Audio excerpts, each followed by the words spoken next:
This is a part 4 to a multi-part series covering the show South Park. Parts 1 through 3 are uploaded separately and will be linked in the description of this video. It is not mandatory to have watched these parts to understand what's going on in this part of the video, though it's still advisable to do so. I will be making some references to earlier episodes and terms defined by these episodes from time to time, and while I'll try to give a quick recap of the definitions, you'll understand what I'm talking about better if you've seen these parts already. By the end of this part of the retrospective, I will be almost modern with my recap and review of the show, and as such, this is probably the final part of this video for the long-term foreseeable future. This means that around the same time I upload this video, I will also be uploading a combined 4-part video covering all of South Park, from the pilot episodes to the first movie to wherever this video leaves off. This is to say that this video, minus the intro you're listening to right now, will be fully encased inside of this full retrospective. The reason this video exists separately is for people who have already seen parts 1 through 3 and want to pick up where they left off, while also having a less overwhelming viewing experience. For example, YouTube only allows up to 100 chapters per video. This video will have 1 chapter per episode, with additional chapters for the intro and outro, so you can easily navigate to a specific point you want to see. But as I will be covering just over 300 episodes in the full video, I cannot use precise chapters there. The purpose of this introduction is to warn people who are just now joining the retrospective journey to understand that it will probably be better to just watch the full version, while serving as a more palatable entry point for those who have been following along for the past 7 months. Also, for the sake of caution, I'll once again warn everyone watching this video that it's about South Park. It's about a show notorious for pushing the limits of what's acceptable to be shown on television. I don't like censoring myself when I discuss these topics, even if I do sanitize my language out of a mix of professionalism and, I guess, decency. But without any further delay, let's head on down to South Park to meet some friends of mine. Reverse Cowgirl. Clyde gets yelled at by his mother for leaving the toilet seat up again, prompting Cartman to laugh about the incident to the whole class. But days later, his mother falls into the toilet, fusing with the plumbing and dying as a result. This causes the town of South Park to have a meeting about leaving the toilet seat up in light of the danger. But when no one can decide whether men are at fault for not lowering the seat, or women are at fault for not looking before they sit, they instead pass the responsibility to the government. The government forms the TSA, the Toilet Safety Administration, as a response, and they begin monitoring everyone's bathrooms with security lines and cameras. Fed up by the violation of their privacy, the town of South Park finally agrees it's time to perform a suance so they can sue the inventor of the toilet, John Harrington. They join the rest of the boys in the suance in a courtroom that manages to contact Clyde's mother, who tells them their lawyer's ripping them off, before John Harrington actually appears and tells them it isn't his fault because they have been sitting on the toilet backwards. The TSA is disbanded and everyone returns to life as before, with Clyde intentionally leaving the seat up. Those who would give up essential liberty to purchase a little temporary safety deserve neither liberty or safety. This is a phrase attributed to Benjamin Franklin that gets tossed around a lot in the discussion on the role of government intervention in people's lives, a quote that often accompanies a lecture on personal responsibility and the fact that people need to take more of it for their own actions. But one thing you cannot take personal responsibility for are the actions of others that happen to endanger you. In this episode, it's taken to an extreme regarding someone not leaving the toilet seat down and another one falling in, dying because she didn't check before she sat on something. Things like long TSA lines are an instance of one guy ruining it for everyone, but the same overregulation conversation can apply to anything else and not just air travel, toilet use. Because while it's frustrating for one guy to ruin everything, nobody ever stops to consider that they might be that one guy in some field. So the regulatory conversation about personal responsibility has far less to do with people arguing that everyone ought to be more responsible, but rather that everyone else ought to be more responsible so that I don't have to. The men of South Park tell the woman that they should be more responsible to remain aware of where they're sitting down, but don't want to admit their own lack of effort just to lower the seat. In the end, most of the talk of personal freedoms usually involves other people making sacrifices so they can keep doing what they want. Also, for what it's worth, you should be completely closing the toilet lid when you flush, otherwise a bunch of feces particles fly all over and end up on your toothbrush. Mythbusters had a whole thing about it.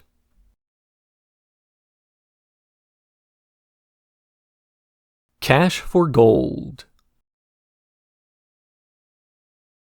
After visiting Grandpa Marsh at the retirement home, Stan is given a tacky but expensive necklace as a gift. But the other boys at school make fun of it, so he pawns it for money, only to get several lowball offers. Cartman explains the scam to them. Old people buy overpriced jewelry on TV, then gift it to their families, who sell it to cash for gold businesses, who then sell it to a smelter, who melts it down and gives the raw material to a sweatshop, who then reassembles the jewelry to give to networks that jack up the price and sell it to elderly folks. Stan and his friends try to get to the bottom of the scam as Cartman tries to get to the top, only for both boys to follow the cycle around a few times and realize there is no bottom or top. So he simply settles for calling the host of the jewelry bonanza and encourages him to commit suicide, something other callers also do as they are tired of guys like him exploiting seniors. Stan also gives his grandpa a picture frame as a gift from one of the sweatshop laborers, one he fills with an old picture of his grandfather's dog to help him remember her face. The economy in general is cyclical. Everything that is purchased is made from parts from somewhere else. These parts are created in a different location and often with money from the original purchases, if not directly then eventually. The money cycle is an economic model that allows the flow of wealth to be tracked and thus allows for issues with the economy to be more easily diagnosed. If there is suddenly a large inflow of raw gold, the people at the smelters lose income, while the sweatshops creating new jewelry will have an abundance of raw materials and start buying less of it. The people in cash for gold stores will find it harder to sell secondhand goods to the smelters, as they've laid off employees after selling so much less. But once the increased supply from the sweatshops starts reducing the price that Jewelry Bonanza is selling its overstocked goods at, there will be even more secondhand jewelry in the market that goes unsold as people want more for it. The reduction in supply then creates an inflated price for old jewelry, interrupting the supply chain until the smelters are once again able to start producing at capacity again due to demand finally catching up. So the economic cycle generally self-corrects. Supply travels one way, demand the other, and money always changes hands, until it doesn't. The biggest cause for concern in any economy comes when something is getting removed from the cycle without being replaced. In this instance, it's the cash of old people who get scammed out of their retirement money for stuff they don't need. The act is not only morally wrong, something this episode is not ambiguous about, but it's also self-destructive as the whole industry collapses once the people at the bottom wind up no longer able to be exploited.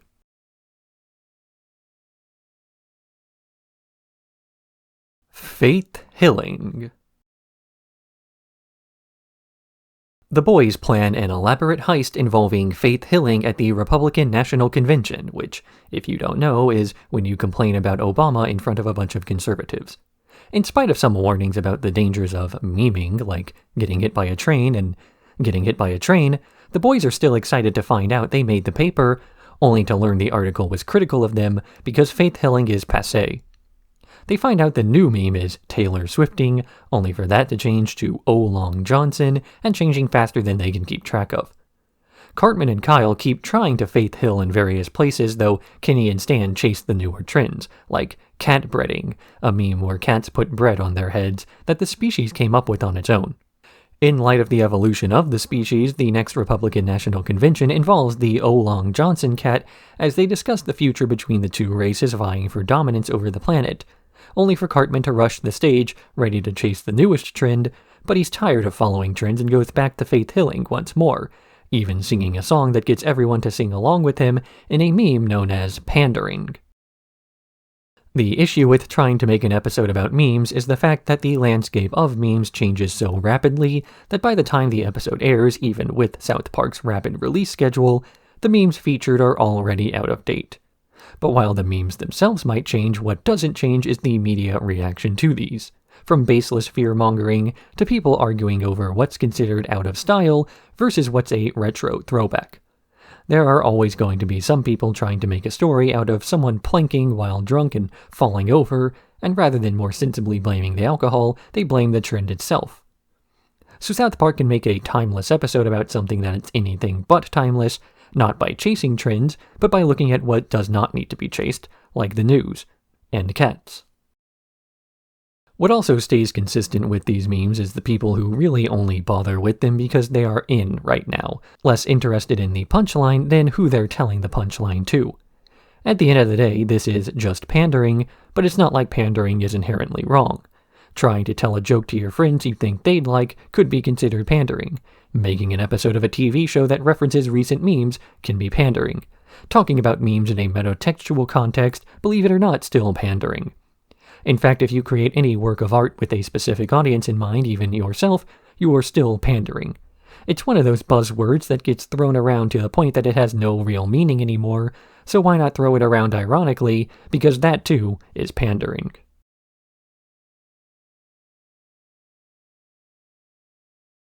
Jewpacabra.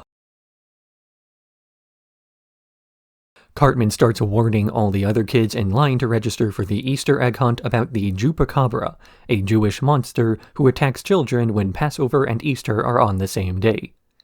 Kyle warns him not to spread dumb rumors, as dumb people might believe them, but Cartman's able to convince Butters to go into the woods with him to catch footage of this beast that he then takes to the local superfoods hosting the Easter egg hunt to convince them that only he should be allowed to hunt Easter eggs due to safety concerns. But after they blow a bunch of money investigating the Jewpacabra, a panel of cryptozoologists confirms the footage has to be real, and Cartman starts to become scared that he was actually right. That night, he heads into the woods with some others to catch the creature, only for the superfoods executives from before to kidnap Cartman and disguise him as the Easter Bunny as bait for the monster. The cryptozoologists from earlier see Cartman in the woods and fall for the bait, tranquilizing him and using the gun they shot him with as proof. While passed out, Cartman has visions of the biblical plagues and acts with confusion as to why God would punish people like that. Kyle, feeling sorry for the unconscious and trapped Cartman, heads out at night to wrap the guy in a blanket and free him from the restraints. The next morning, Cartman wakes up safely in his bed, something he considers a Passover miracle. But after failing to convince the others at the Easter egg hunt of the miracle and his conversion, he has a talk with Kyle where he concludes it's better to let people believe whatever they want to. By now we already know enough about Cartman to know that his epiphany and conversion to Judaism will not last through the end of the episode, and sure enough, he goes right back to casual anti-Semitism by the next one. What is interesting about this episode's conclusion, though, is that if this same episode had aired 10 years ago, the Jewpacabra probably would have been real. That's just the kind of show South Park used to be, that Cartman would have made up a mythical creature, and then it would have started tearing up the town and killing Kenny. But the Jewpacabra not appearing in the episode better helps its message, that evil people will make things up so gullible idiots will let themselves be taken advantage of. Cartman originally plans to make a Scooby-Doo-style boogeyman to scare people away from an Easter egg hunt so he can get more candy, only for idiots who believe they're in good company to take over his fake hunt and then convince him he was right all along.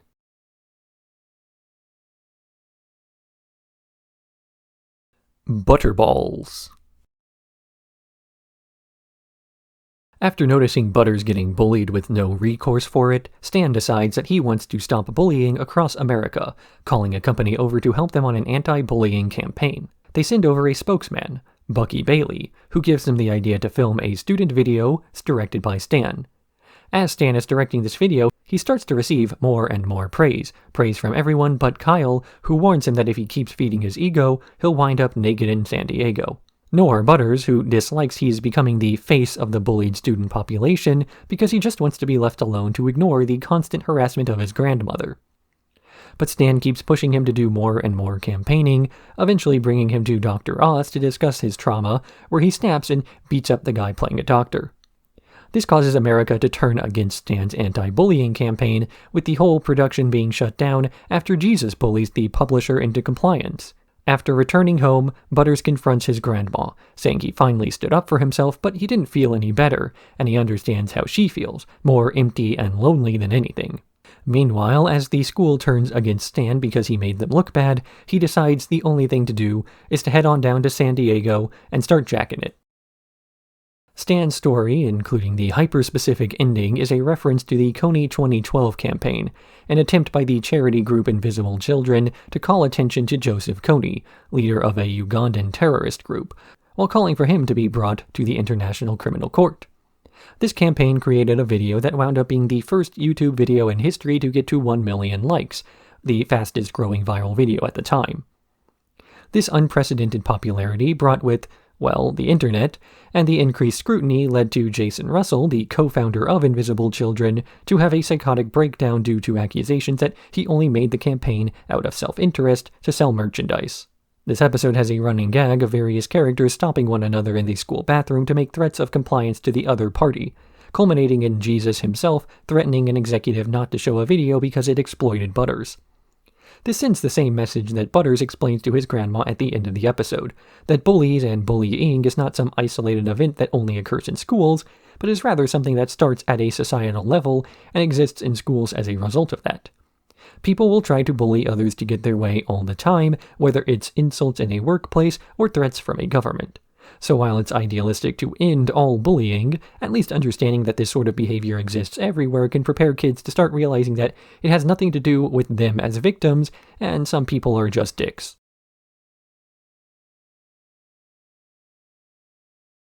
I should have never gone ziplining. In this parody of I Shouldn't Be Alive, a narrator walks through the experience of the four main boys as they decide how to end a boring spring break, ultimately choosing to go ziplining because it seemed fun. But once they arrive, they learn they're going to be in a group, as well as the fact that they have to take a shuttle to get to the summit where they're forced to make small talk with the other passengers. When they finally go ziplining, Cartman reveals it's super lame, only for the group to then learn they're on a zipline tour and they have 16 more ziplines to go. Extremely bored, the boys fake that Kenny's herpes is going to kill him if they don't leave soon, so the director sends them to a stable with some horses available. But this is a horse riding tour, and it's even more boring than ziplining. They go from here to a live-action recreation of a boat tour, which is so boring that Kenny dies, and they all get his herpes from the Mountain Dew bottle that's been giving Cartman gas all day. Stan reveals that the ziplining tour idea was his, and he signed them all up for a free iPod Nano. And just when it seems like all hope is lost, they find Mr. Hanky on the boat, and he takes them home in the magical helicopter 737 and the Pooh-Choo Express.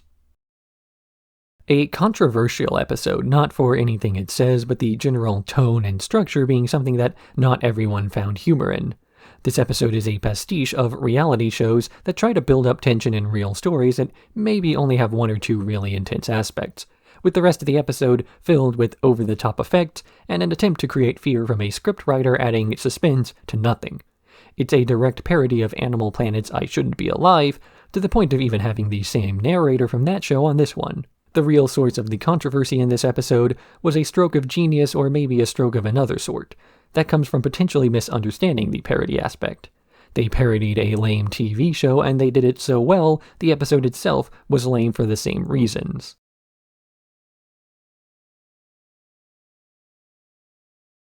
Cartman finds love. A new girl moves to South Park, Nicole, and Cartman immediately assumes she has to get together with Token because they're both black. But Nicole has a crush on Kyle, so Cartman sabotages that relationship by pretending he and Kyle are secretly a gay couple. Cartman, at the behest of Cupid Me, then locks the two in a locker room overnight to hook them up, which works as the two are now a couple.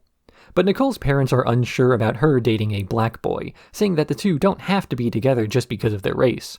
But when Nicole later discovers a message along those lines on a toy Cartman gave to her that she believed was from Token, she breaks up with him, assuming they're on different terms. Kyle then steps in as he's discovered Nicole's crush from before and buys her tickets to a basketball game. Then, prompted by an ad for laxatives, Cartman decides to take Cupid Me back to the basketball game for a more extreme measure, taking over the PA at the game and declaring that people ought not to care about what others think about whether they belong together. Then he sings a romantic song to Kyle to make it look like this was about their relationship to cover his real purpose. In the end, Token and Nicole wind up together, while Cupid Me causes the poster child for halitosis kids to fall for Cartman as revenge for beating him up. Generally, the deciding factor in whether an episode's plot is designated as the A plot or the B plot has to do with whether the story has a point, or if it has far more to do with comedy than anything else. The A plot will be some sort of social satire, while the B plot's just a silly trend in the news or a passing point. When this rule is ignored, we get hat-on-a-hat stories that seem directionless because they spend too much time on everything. and sometimes this rule has to be followed to the point where an episode is split in two, as both the A and B plots are legitimate enough to have episodes on them individually. This is one such episode, with the Nicole plot originally being the B plot of the next episode, Sarcastaball, only for the point of the episode to be too good to be restrained to a B plot. And what this point was Cartman's white supremacy manifesting in the opposite direction. He dislikes mixed-race couples, but rather than this manifesting as an open hatred, which he still has plenty of, it instead becomes a sort of ironic, sickeningly sweet obsession with the subject, one that masquerades the real truth beneath it all of racial purity. It's not like this is something unique to Cartman, though. It's unusually common for any two minorities in a TV show, live-action cartoon, or even other mediums, to wind up in a relationship out of inertia more than anything else. Like back in the Hays Code days of the 1940s, it was taboo to show an interracial couple, and that would then inform social norms of the next century, to the point where a white supremacist like Cartman can believe a pretty common idea about race relationships that media of the 20th century has normalized.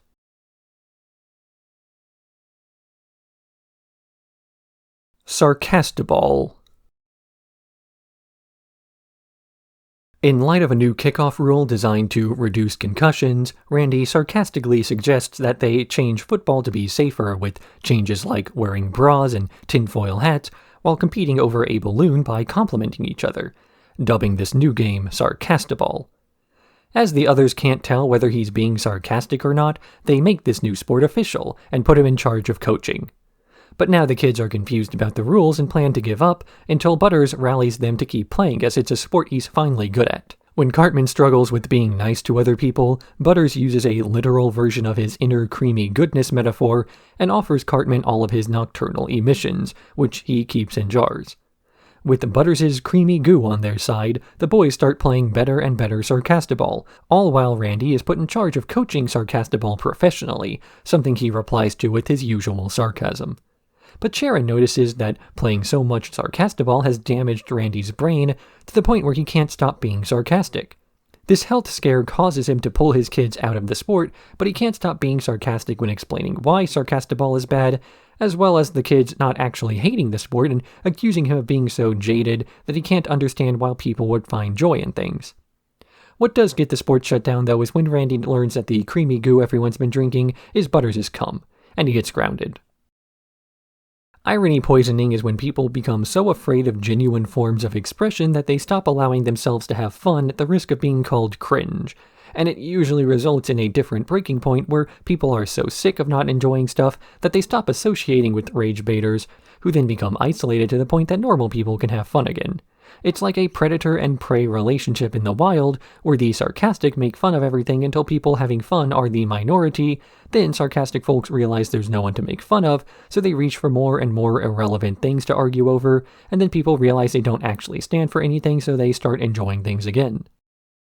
A sarcastic person like Randy in this episode is incapable of understanding why people have fun. His ideas of what people ought to do are painted entirely by ideas of what doesn't get you made fun of. So he suggests ridiculous things, assuming that no one would ever want to go along with the idea because it's stupid, not realizing that from a certain perspective, almost everything is. At the end of the day, the boys aren't playing football because they love tackling and getting concussions. They're playing football because they like competition and the sense of community that teamwork builds.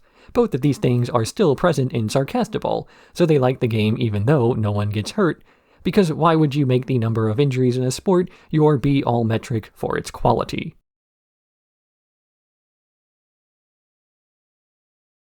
Raising the bar.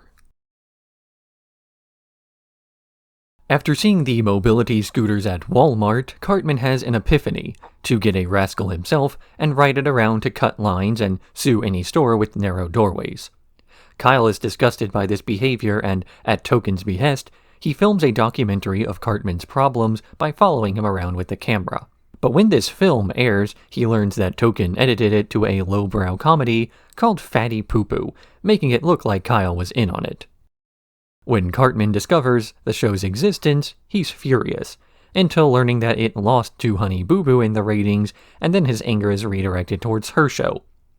So Cartman challenges Honey Boo Boo to a sketty wrestling match on the White House lawn, as a part of Michelle Obama's war on childhood obesity. Meanwhile, James Cameron is in his submarine trudging through the depths of the ocean to find the bar, a tangible object under the ocean that's been lowered by humanity over the years, which has in turn lowered people's standards. After encountering Randy Newman and fighting him over the bar, he's able to return to the surface with it.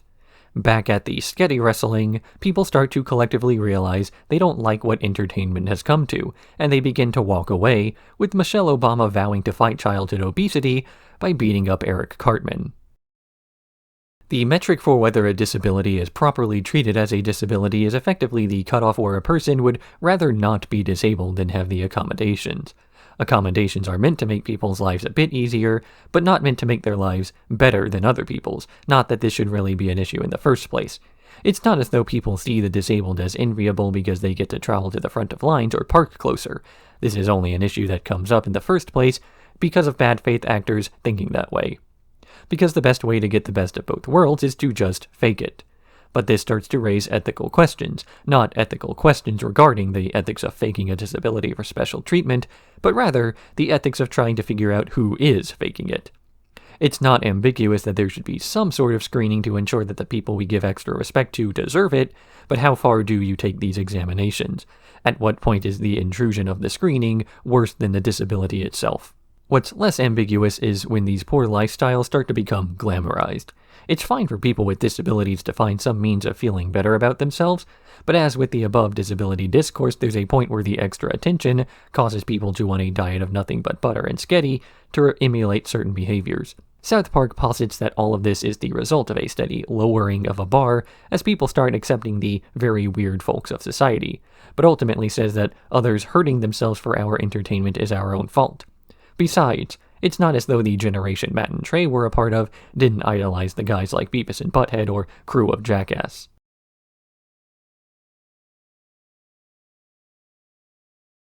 Insecurity. After Ike catches Gerald having sex with Sheila while dressed as the UPS man, he tells Kyle about it with a crude drawing. Kyle tells his friends about this drawing, but Randy overhears the conversation and tells all the other guys the UPS man has been sleeping with Gerald's wife. This conversation is then steered by an old man based off the guy from Pet Sematary towards tales of the milkman, who used to sleep with people's wives back in the day. The men of South Park dress up as Bane and attack the UPS man, assuming he's been sleeping with their wives while they're gone. When this doesn't stop him from delivering things, they hear a speech from the representative of a home security company about their new systems, which everyone not only installs in their houses, but installs in their heads, triggered by high stress levels, but mostly by feelings of insecurity. When Kyle tries to invite over the UPS man to sit down with his parents and get the infidelity he believes is happening out in the open, the mob of men instead breaks in to corner him, with everyone's insecurity going off for various reasons. In the end, the man jumps out of a window to his death, with the UPS outfit Gerald owned being discovered as people realized it was not the UPS guys sleeping with their wives, but the guys installing the security systems. Generally, the scarier a statistic is, the more likely it is the person telling it to you is trying to sell you something. This episode is all about nervous people being scared into paying for services they don't need that don't do anything, all because of a problem that does not exist. Their fear of the UPS man coming for their wives is an issue that they address not by confronting their spouses directly to clear up the misunderstanding, but paying thousands of dollars so a guy in a room can call the police for you. The best home security system is a very small, very loud dog. The second best is a sign saying you have a home security system. At the end of the day, these security systems are less about selling actual safety and more about selling the idea of safety, so it's fitting that the commercials are about selling the idea that you're not safe, instead of telling the truth.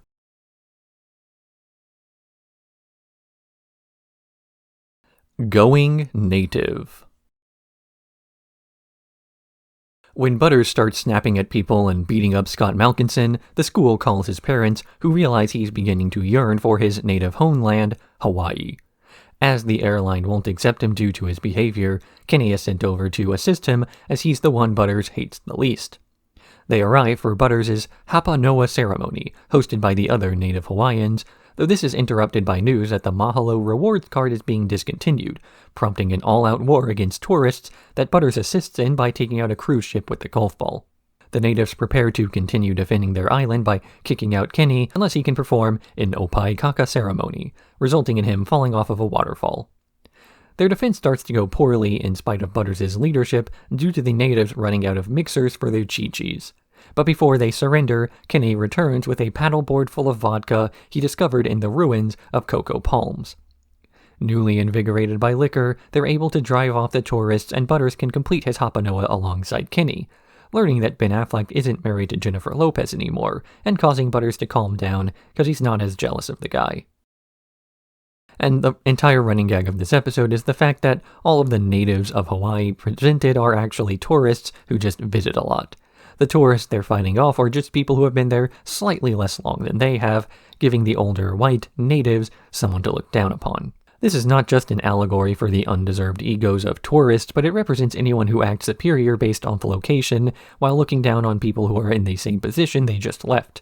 Like someone who moves into a city, complaining about all the traffic caused by the construction that's there to support them moving to the city.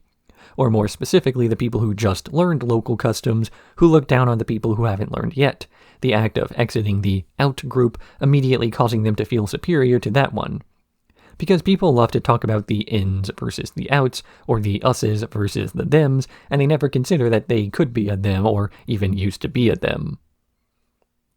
This then ties back to the earlier running gag, the irony created by the fact that the people claiming to be natives are the ones who are really ruining everything for the actual natives. The people whose tourism drives the economy have taken that to mean that they drive the culture as well, and that partaking in it makes them creators, or rather, that partaking in the watered-down, tourist-friendly version of the event means that they're the ones running it all, like ordering at a restaurant and claiming that you cooked the food.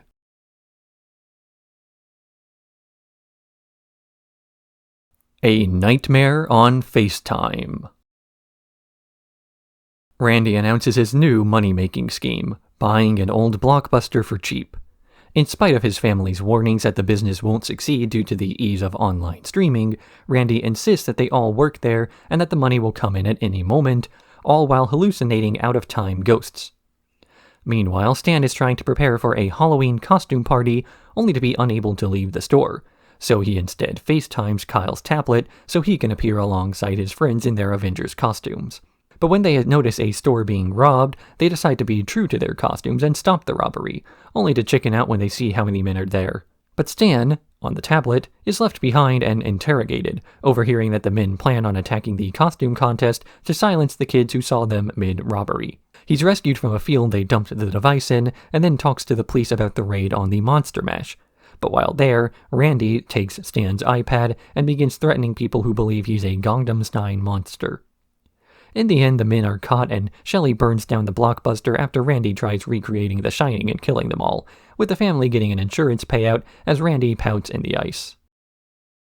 When they started working on this episode, Matt and Trey weren't sure whether a parody of The Shining would work out, since so many other properties had already done Shining parodies, and yes, that includes The Simpsons. But after thinking about it a little more, they realized there was nothing wrong with doing something that had been done before. As usual, it's not about what you do, but how you do it, and they figured that as long as their take on the tropes and scenes were original, it would turn out fine. They were even able to be a bit self-aware with it, as Randy actively gets angry at the stereotypical horror tropes going on around him, assuming the narrative itself is making fun of him, then reacting with sarcasm. Sure, it's all played out, but the reaction to this, rather than being some silly lampshading, is just Randy getting increasingly annoyed, what actually causes his meltdown. And the reason why his business is failing is because it's old-fashioned, something all the other characters identify right away. Businesses need to adapt to new tech the same way that other things in the episode exist as adaptations to things that didn't exist when South Park started airing. Way back in the 90s, the idea of one of the characters trick-or-treating by putting a small computer on a skateboard was unthinkable, but now it's a common-sense solution to a common-senseless problem.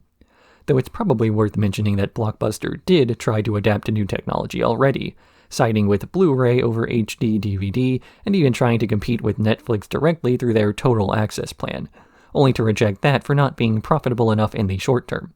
So businesses do need to adapt to the future, and they have to do it quickly, but if they bet on the wrong future, they wind up out in the cold, like Randy did at the end of the episode.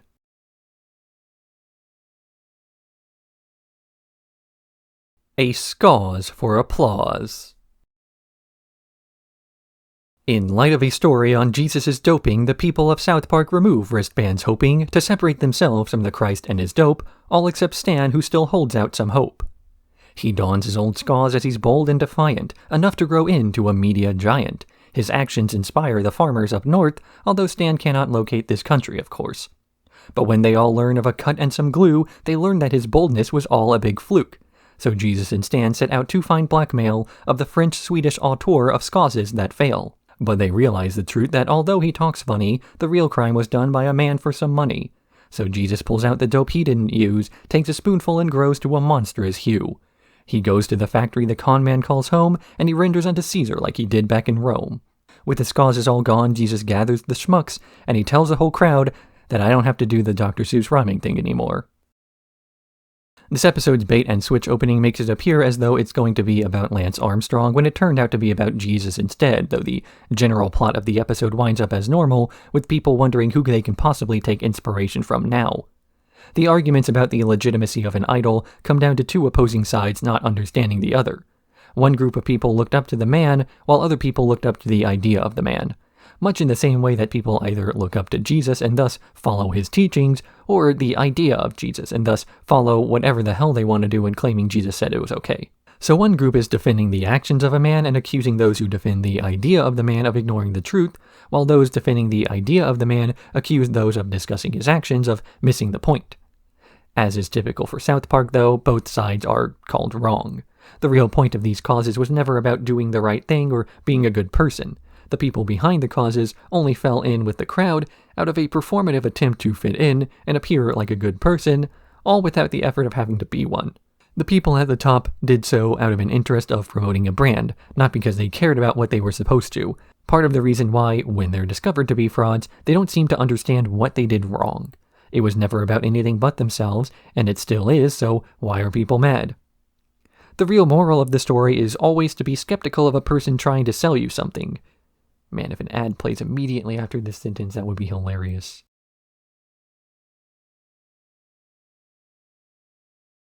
Obama wins. Cartman deceives several elderly poll workers in swing states to get access to ballots and steal them, bragging to Kyle about this as he knows Kyle will start a search for these missing ballots.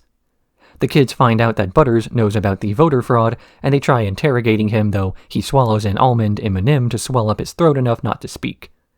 But Kenny's able to translate his mumbling, and they learn that Cartman has taken the location of the ballot to Red Lobster to negotiate with Obama and the Chinese General Cao, with the Chinese demanding the rights to Star Wars from Disney in exchange for helping Obama with his re-election campaign, as explained by Morgan Freeman. Cartman escapes and the hunt for the missing ballots is on, though when Kyle tries explaining the plot, he makes the General Tso's chicken joke for the millionth time, causing everyone to be distracted. Mickey Mouse arrives, demanding to know where the ballots are as he wants to keep the rights to Star Wars for himself. Disney is eventually able to capture Cartman, where the mouse offers Cartman a role in the movies in exchange for the ballots so he can swing the election in his favor. In the end, Kyle finds the missing ballots at a Hummer dealership, as it's the last place anyone would ever be, but he's followed by the Chinese. Morgan Freeman explains that the Chinese only want the rights to Star Wars so they can protect its legacy from Disney, who plans on putting Cartman in the movies, and everyone decides that the sanctity of the Star Wars movies is more important than the outcome of the election. Like every single election every 2 years for the last 3 decades, the election of 2012 was the most important election in history, according to people canvassing for votes. What was actually a major story coming out that week was the purchase of the Star Wars franchise by Disney, something that Matt and Trey actually wanted to make their episode about, before realizing that, once again, they had an episode airing on the same week of a US election. So they made their obligatory US election episode because they're known for parodying whatever's on the news, and it was hard to find anything on the news but election coverage. 4 years before, they covered the Obama-McCain election, and they considered making 2 versions of that episode but decided against it for time restraints. This time around, they didn't even bother to come up with an alternative, assuming the election would go the same way all the polls claimed it would. A few people on the team even jokingly called them out for jinxing the results of the election by calling it so early, but these were all dismissed. Remember this, it will be important later. Anyway, this episode is actually about the sale of the Star Wars franchise, something that Matt and Trey were worried would ruin their favorite films moving forward. Kind of a bizarre worry to have considering they once compared the prequels to sexual assault, and also dedicated an entire episode, Jackofosaurus, to making fun of Jar Jar, only to lament that the franchise is now being ruined. Let go, let gov. Cartman is loudly talking on his phone about the lack of privacy he has between people listening in on his conversations and the NSA. He loudly proclaims to everyone at school that the government is spying on their conversations, but only Butters really cares. Enough that he begins to pray to the government at night, and even begins to confess his sins to the workers at the DMV. Others see him doing this and feeling relaxed that someone is watching, and soon Butters has a whole congregation of government worshippers. Meanwhile, Cartman decides he's going to infiltrate the NSA by going undercover, though he broadcasts his entire plan through a social media platform called Shitter that puts every thought you have online. After getting the NSA job and shadowing a more senior member, Cartman eventually discovers his own file is tiny and deemed unimportant, as well as the fact that the NSA is able to monitor everyone by hooking up Santa to a machine. Cartman becomes an NSA whistleblower about these facts, but nobody cares, so he plans to flee to Russia when Butters tells him he can just confess his sins at the DMV and be forgiven. When more government worshippers arrive alongside Cartman, the DMV decides to embrace this new crowd and become a proper church, only to get shut down for molesting little boys. Matt and Trey noticed a trend that all the people who seemed the most concerned with the fact that all their personal information was being scanned through by the government were the same people who seemed to put so much of their information out there in the first place. The ones who could not keep things to themselves, realizing that other people were listening in on purpose rather than against their will. These days, practically everything is put online to be publicly available to the point where the emerging trend is actually not to do this. But at this time in history, people were beginning to air their dirty laundry where everyone could see, unaware of just how many people everybody was. After being told for years that the wrong person might see it, only to never really face consequences due to the deluge of information bad actors would have to sift through, people finally got an example of a bad person with access to their information in Uncle Sam. But is that so bad?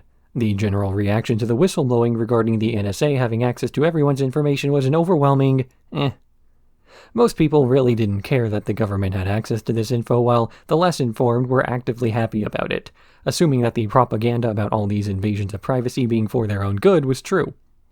This is how most restrictions of people's rights tend to go. First, people stop using that right on their own, then the government steps in and begins restricting it, and no one cares because at the time there's nothing to complain about.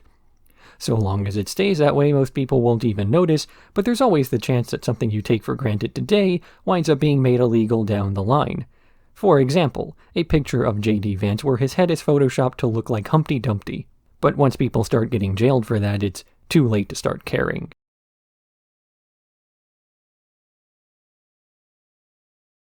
Informative murder porn. The parents of South Park are all obsessed with informative murder porn, a series of cable shows about reenacting couples murdering each other. This comes to a head when one man actually kills his wife, so the children put parental locks on the murder porn networks that can only be unlocked with the password, "How do you tame a horse in Minecraft?"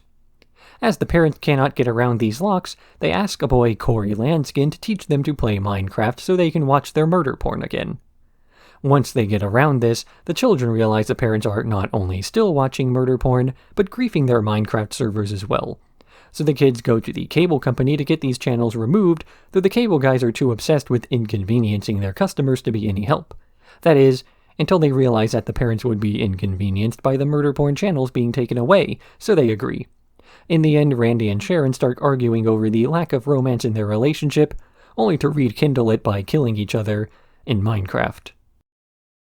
South Park loves to take common social issues and then invert them by flipping around the groups involved. Here, it's not the parents concerned about what their kids are watching, but the kids concerned with what their parents are watching, with the suggested alternatives being the thing that the other group would find confusing and pointless.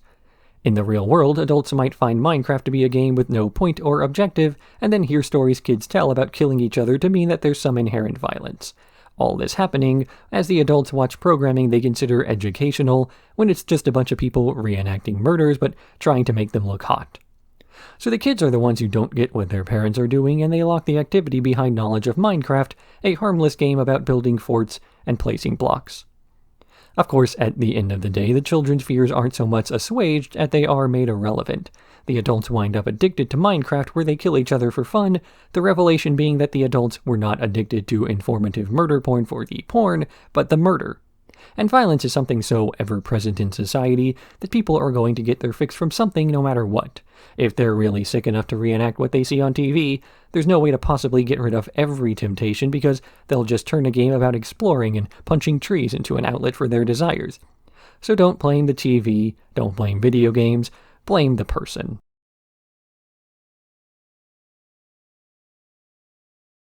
World War Zimmerman. Cartman is acting weird and skittish around Tolkien, constantly asking if they're cool and then shouting about him when he sleeps during class. Cartman is having dreams about the movie World War Z, where he replaces the zombie outbreak with angry black people upset about a ruling in the George Zimmerman case. When Cartman tries to call out Tolkien during a school assembly, Tolkien snaps at Cartman for always singling him out, prompting Cartman to assume the world's about to end. He hijacks a plane only to crash it when he sees a black guy on board, setting out to stop the patient zero of the angry black guy outbreak, Tolkien. But as Colorado does not have as clear-cut stand-your-ground laws, he decides instead to go to Florida, where you can shoot anybody you want. He heads to George Zimmerman's house, where he's currently being called into action by people terrified of Cartman's doomsaying, only to see Cartman wearing blackface outside and then shooting the kid. The government agents at first praise him for his quick thinking, only to realize that Cartman was white, so they give Zimmerman the death penalty. Once that's done, Cartman tries to make his peace with Tolkien, only to shoot him when he comes in for a fist bump claiming self-defense. After being found not guilty, Cartman starts having nightmares about how bad the end to World War Z was, before crashing another plane when Tolkien says he does not want to apologize for getting shot. Cartman spends this episode trying to live out the fantasy of being Brad Pitt, and the episode goes on to posit that this is the true driving trend behind a lot of racial divisions in the country. There are people out there who watch a lot of television and see a lot of movies about a good guy gunfighting all the bad guys, and then they begin to fantasize about that. But understanding that zombies don't exist, they look for the next best thing, minorities. They justify their murder fantasies by claiming it's a self-defense fantasy, a fantasy that only makes sense if you consider yourself to be a victim all the time. It's the thought process that makes people obsessed with self-defense through the lens of shooting first, the type of person who buys a gun for home defense and then prays every night they get to use it. And that is where this ties back into the Hollywood thing. There's a prevailing fantasy among upper-class men of being under attack so they can be brave and defend themselves and their loved one so they can prove they're tough and manly, because they don't know any other ways to do that. The media then sells a fantasy of people being under attack to justify a victim complex to make it appear more normal to wish death upon all your neighbors. There are people out there who are torn between wanting to fight others to prove something, but also understanding that this makes you look crazy, so they claim that the world is crazy to justify their mental sickness.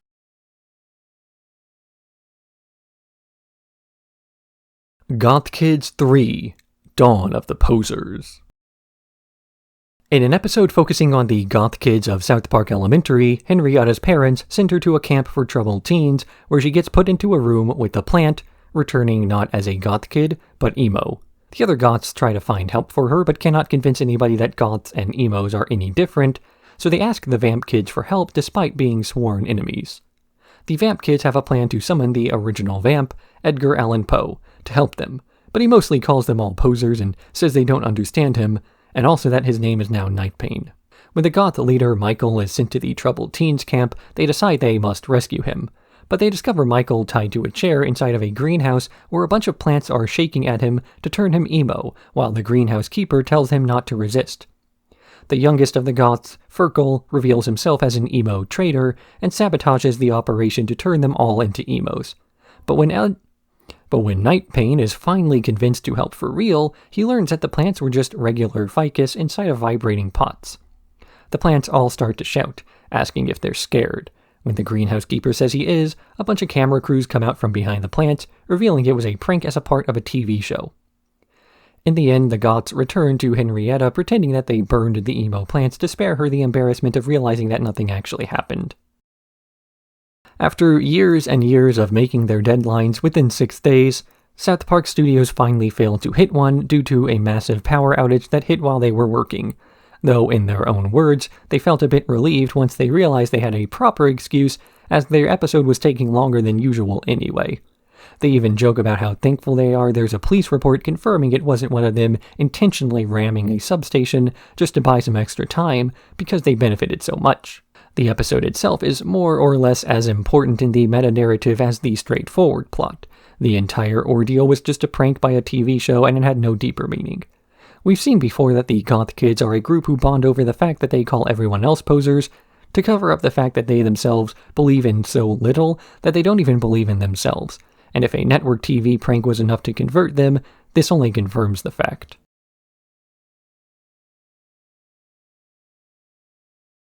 Taming Strange.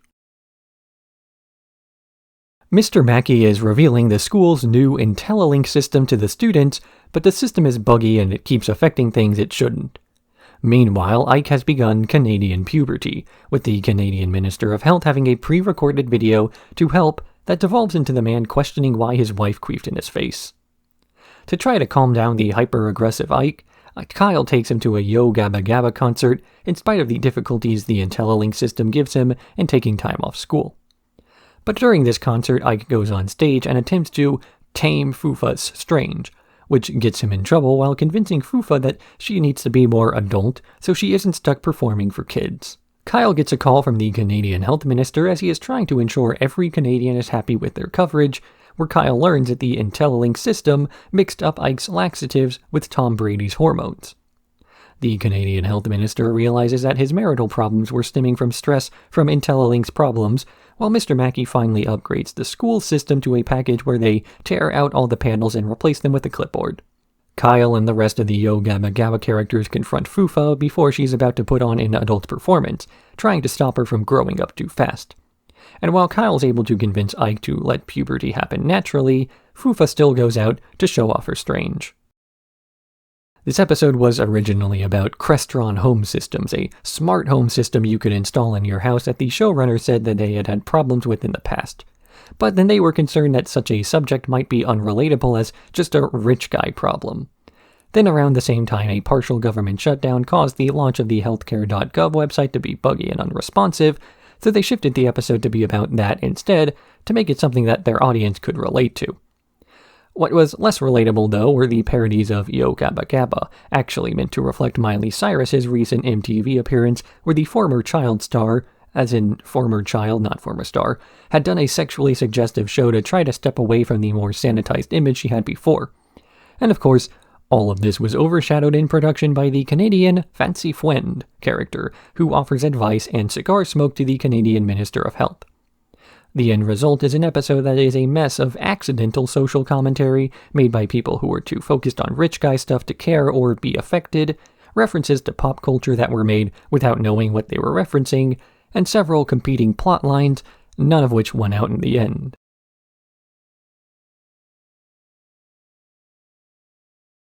Ginger Cow.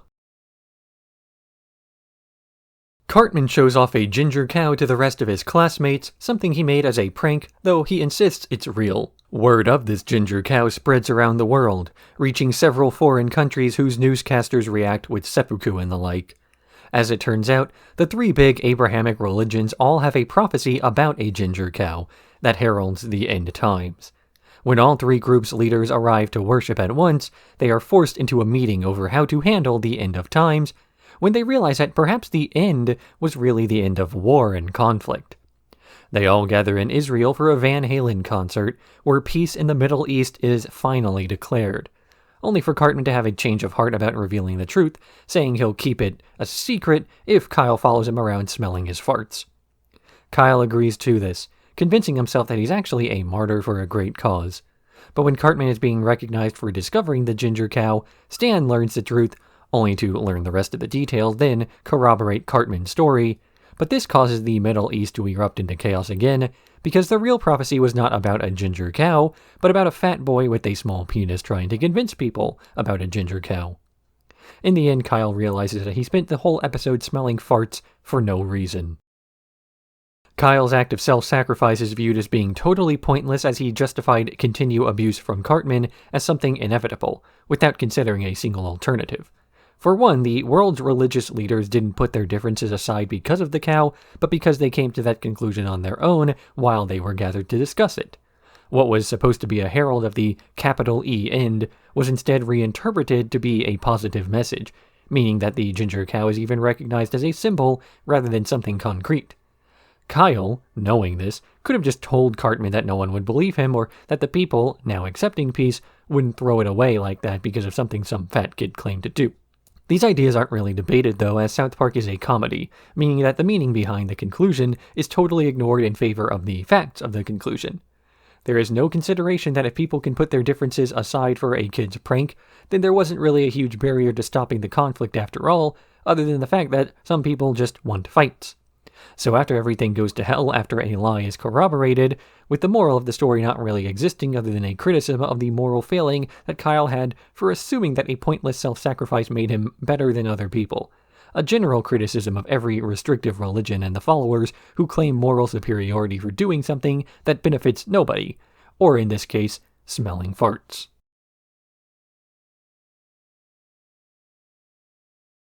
Black Friday. Randy and several others have signed up to work as mall security on Black Friday, in spite of the warnings of the man in charge, though Randy is secretly planning on abandoning his post that Friday so he can be the first in line, as the first 30 people in the mall get a big discount. When the man in charge gets stabbed by an excited customer, Randy is given the responsibility and fake scar of leading the other mall security. The kids of South Park have also heard of this deal, with Cartman using it to rally several others behind his leadership so they can afford to get new consoles. But Cartman's group splits in half when some of the kids want to get PS4s instead of Xbox One, such as Stan. Cartman uses Princess Kenny's leadership to rally more and more people to their cause until word of this reaches Sony's president, who offers a PS4 bundle to sweeten the deal. Both sides recruit more and more of the children of South Park to their side of the console wars until the end of the episode, where it's revealed that Princess Kenny has flipped to the PS4, taking Minnie with her. Cartman sends Butters and Scott to George R.R. Martin's house to find out how Game of Thrones ends, so they can base their battle plan off of that.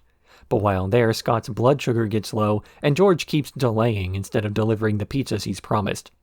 When Butters says he's tired of waiting, George R.R. Martin makes a call to help out. Microsoft enhances their offer on Black Friday by offering weapons and firearms to anyone waiting in line, to which the local media sleeps with the president of Sony to ensure he'll do something to make the violence on Black Friday greater, ensuring a bloodbath and a good story.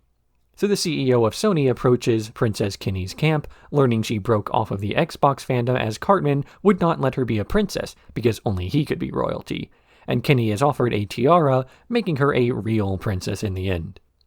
George R.R. Martin's plan is then unveiled, delaying Black Friday by a week but increasing the promised deal to ensure even more eventual violence.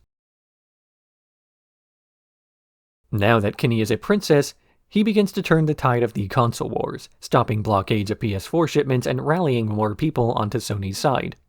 Stan comes up with a plan to get inside the mall first through the Red Robin attached to the building, but he doesn't know how to gain entry until the Microsoft fans enter, offering an alliance and a plan to rent out the building for a wedding so they can sneak in first. But when the man whose garden Cartman keeps betraying people in tells Stan that Cartman is going to betray him, Cartman is forced to go to extreme measures to make sure no one finds out about the Red Robin wedding, getting Stan grounded on Black Friday. When Kyle learns of this tactic, he decides to betray Cartman before he can betray them. On the day of the Red Wedding, Kyle's forces surround Cartman, only for the CEOs of Microsoft and Xbox to enter unannounced, beating each other up to decide the winner of the console wars. Microsoft wins, but the carnage causes the victory to feel hollow, made worse when the boys traveled through the bloodbath to actually get their consoles. In the end, Cartman realizes they don't need video games to have fun, and then they run an ad for the new South Park video game. This is another one of those episodes where explaining the ongoing cultural trends behind its creation makes me feel old, and this episode only aired like a decade ago. Game of Thrones was big. It's hard to overstate just how big Game of Thrones was. Everyone was either watching it, or they were actively trying to prove a point by not. The finale of the show, and George R.R. Martin's later failures to deliver on the next book during the period where people would have been hyped for it, made Game of Thrones as well as its source material, A Song of Ice and Fire, all but culturally irrelevant today, at least relative to what it was back then. I feel I have to mention this for younger viewers, even if my YouTube analytics say there are actually very few of you. There's a strange trend that was subverted by Game of Thrones, where shows that had interesting stories still felt the need to arbitrarily include some action sequence to show off their special effects budget, before going back to what people actually wanted to see. Game of Thrones was the opposite, where people came for the VFX and had to wait through promises of action scenes. This included several lengthy scenes where characters would walk through gardens to explain their plan out loud as they began to scheme, and affords made for the sake of adaptation, as many of the big reveals were conclusions that characters came up with in their heads with internal monologues or flashback sequences. The sheer number of named characters in the show was offset by the books having limited points of view, meaning that characters were defined in terms of their relationships to whoever narrated their actions, making it a bit easier to follow along with, even if Roy Dotrice did hold the world record for the highest number of voiced characters in a single audiobook for his narration. Can you tell I used to be a big Song of Ice and Fire nerd? Anyway, because of the complexity of the books that had to be simplified for casual audiences, these myriad scenes of betrayals and plans of betrayals were condensed to more immediate original scenes, mostly taking place as walks through gardens. As everyone swapped sides and argued over the merits of each, the comparisons to console wars became more clear. People picked an arbitrary choice out of the available ones to suddenly decide to die for, even if PC was the better platform after all. It's fitting then that by the end of the episode, once Black Friday finally comes, that people were disappointed with the actual result. As the boys walk through the carnage of the massacre, they realize nobody actually won the console wars, and it was just something hyped up to sell more of a product by drawing people to one side. The stores wanted it that way. The businesses selling their products wanted it that way. And only the customers really lost out as they beat and maim each other for goods that were overpriced to begin with. Much like how George R.R. Martin's works repeatedly pointed out how the powerful are rarely the ones who die in the wars that they start. The point of this 3-part episode is that the people who stand to benefit from the violence on television are not really the ones ever affected by it.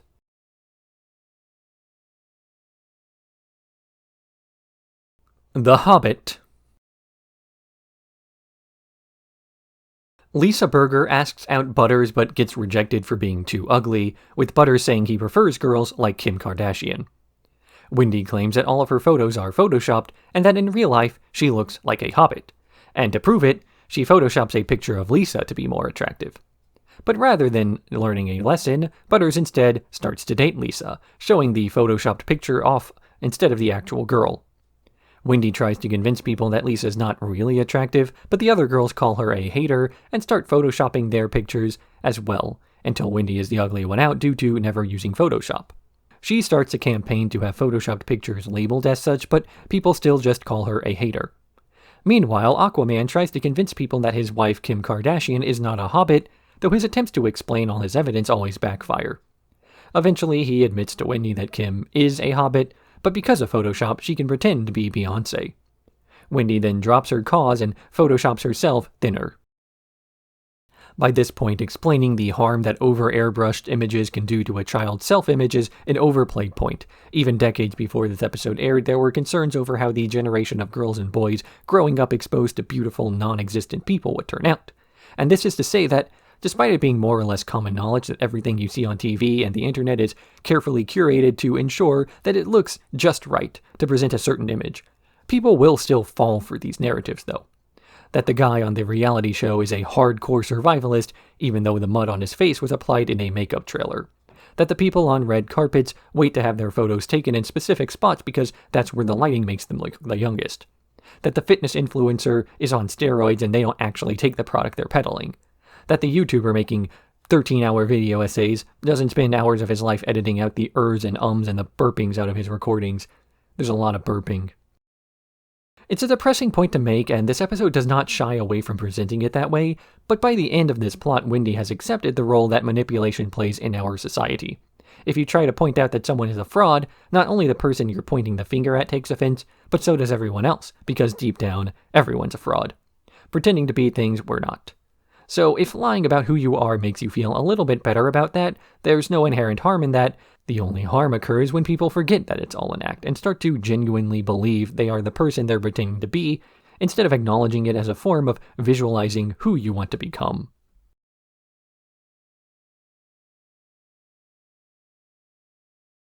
Go fund yourself. The boys finally find a name for their startup company that hasn't already been used. Furry Balls plopped menacingly on the table incorporated. But they're not really happy with the name. That is, until Cartman learns that the trademark for the Washington Redskins was pulled, and they can freely use that name as it already has brand recognition. So their new company, the Washington Redskins, immediately becomes a success, raising tons of money for no reason, but also drawing the anger of the original Redskins, the football team. Though, as he tries to appeal to Cartman's sense of decency, they're rebuked. Stan and Kyle realize that their company doesn't stand for anything, so they leave to go back to Furry Balls plopped menacingly on the table, though this fork also splits up as Stan still doesn't like the name. Meanwhile, the NFL team owners have a meeting where they realize their commissioner bot's not working to fix the issue, so they pressure Cartman to at least change his logo, which he does by making it even cruder than before. Still not happy with the fact that the Redskins, the football team, is treated like a joke due to Cartman's antics, the team raids the Kickstarter office, burning it to the ground and causing none of the funding that was supposed to reach the companies to go through. So the boys agree to a merger, settling on the name Washington Redskins after all.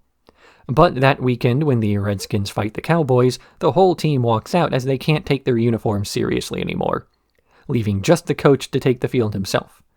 After the massacre, people begin to protest the boys, forcing them to give up and go back to school. There is an advantage in business that comes with being totally morally bankrupt. Taking a stand for something means that your business must now uphold that ideology, and when the money and fame inevitably goes to the heads of the guys at the top and they start acting like selfish jerks, the company goes under scrutiny for lying for money. But when the company only stands for making more money and never pretends otherwise, it winds up being good for business when some human rights infraction occurs.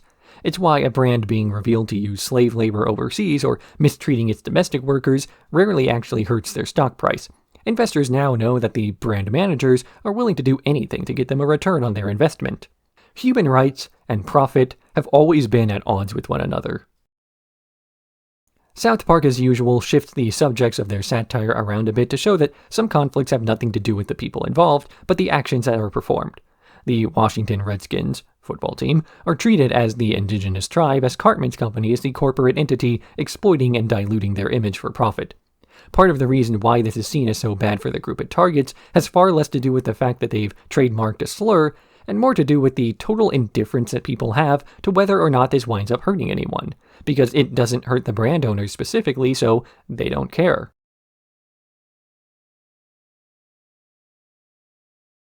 Gluten-free Ebola. The whole school is still mad at the boys for the events of the previous episode, so to win back the favor of everybody, they decide to throw a massive party for Scott Malkinson, as they assume no one would skip out on a benefit. But a few of the people of South Park are concerned with whether or not the party will have gluten-free options. So a scientist from the USDA arrives to give a seminar on what gluten actually is, though when he tries to prove the substance is harmless, he explodes, and his dick flies off. So the town of South Park throws away every product they have with gluten in it, meaning there's no cake or pizza for the party the boys are trying to throw. Worse is that Randy is under quarantine for drinking a beer, so Stan can't even ask him about the one coworker he knows who knows Lord, who was supposed to play at their party. With no food, music, or junk food, Cartman starts breaking down and hallucinating Aunt Jemima parodying The Stand, where he hears that the food pyramid is upside down. He calls the USDA and tells them of this, with the scientists managing to balance people's diets by making their meals mostly meat and fat. The party is a success, and Randy gets let out of quarantine to sing while dressed as Lord.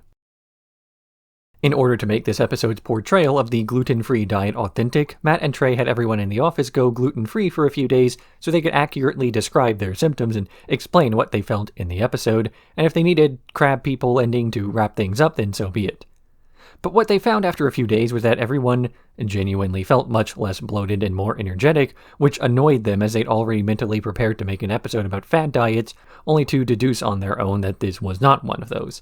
But in typical South Park fashion, just because they like something doesn't mean they won't still make fun of it. Here we see the city of South Park overreact to the newly discovered dangers of gluten-free products, despite having consumed them for years.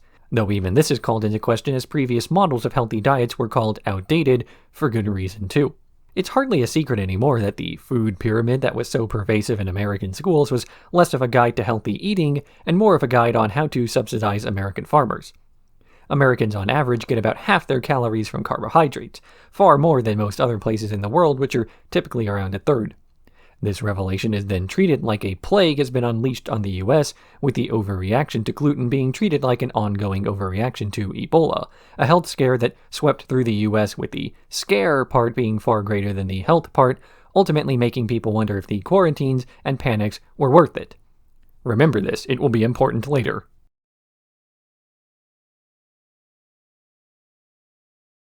The Cissy.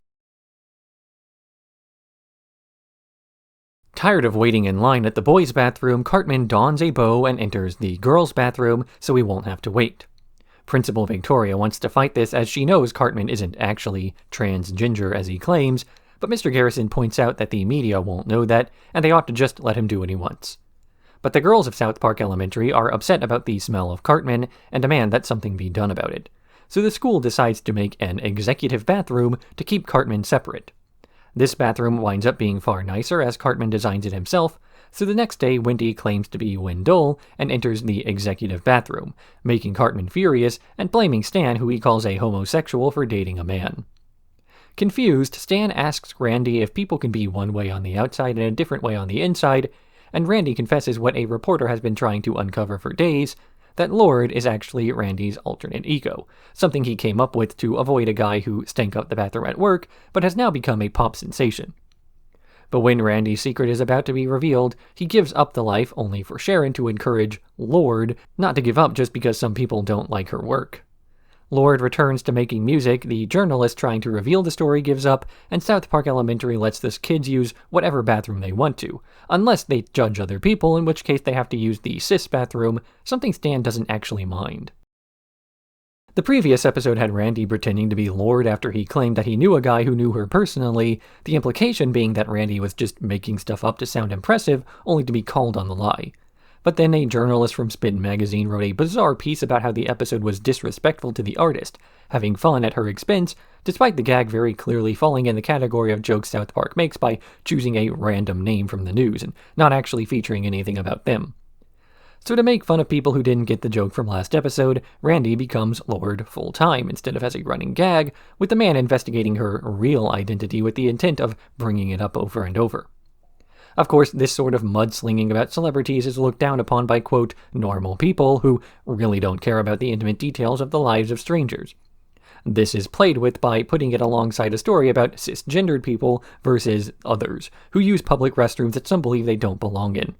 When it comes down to it, though, whether a person belongs in a bathroom or not doesn't really affect anyone else in society, and unless you're part of the small percentage of people who loves crawling underneath bathroom stalls and checking out strangers, then nothing really changes. At least, there's no danger that doesn't exist in both bathrooms, regardless of gender. At the end of the episode, students are allowed to use whatever bathroom they want, as people realize that they really don't care, and the few that do care enough that they would start digging into other people's private lives and private parts ought to be the ones separated out.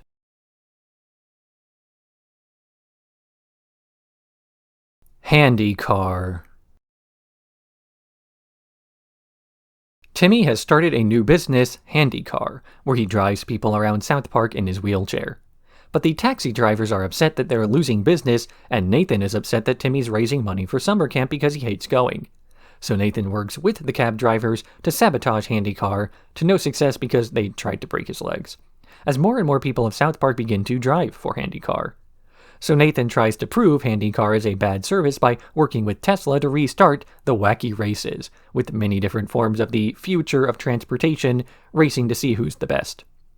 South Park panic buys all the cereal and pajamas to prepare for a Saturday morning just like their childhood. The race begins, and through various shenanigans, most of the cars are destroyed or incapacitated, with Timmy winning out in the end as hundreds of Handicar drivers rush to his aid to defeat Elon Musk. In the end, Timmy simply sells his business to Musk and uses the money to pay for summer camp, with Nathan being forced to go by his parents. Brought up repeatedly through this episode is the concept of the free market, that a superior service will win out over an inferior one, only for the people offering inferior products to lash out by saying it's unrealistic and then trying to win a battle over market share by sheer force. Worth mentioning at the time is that Uber once vetted their drivers much more thoroughly and had a reputation for clean cars, safe drivers, and business practices that were more consumer-friendly. Of course, these days that's not quite the case. As it turns out, it is not profitable to run a business this way, and that was just a scheme to undercut the existing marketplace of taxis, then replace them, then jack up prices and cut costs until they were just taxis again. This is far from an isolated incident. Streaming was able to overtake cable by being more convenient and cheaper, only for streaming models to start becoming profitable based off exclusivity, until before long, people who wanted to watch things with the same variety and freedom as cable found themselves juggling multiple subscriptions and paying far more. The internet was far more convenient than ordering from a catalog until it took over enough to decentralize where until now products that are affordable are all hastily made and vetting for quality is harder than ever. It's not like this is entirely the fault of consumers though. Free markets work best when multiple businesses are competing on equal footing for that market share, but some will try to squeeze out as much money as possible from their existing customer base as it's more profitable in the short term to do this. Uber didn't actually have a positive cash flow for the first several years it operated, the years where it was killing the taxi industry. But when you don't plan long term, you risk losing everything to someone who does. It's just a matter of time now before the next Uber comes along and kills Uber, as investors don't want to eat the cost of competition once again.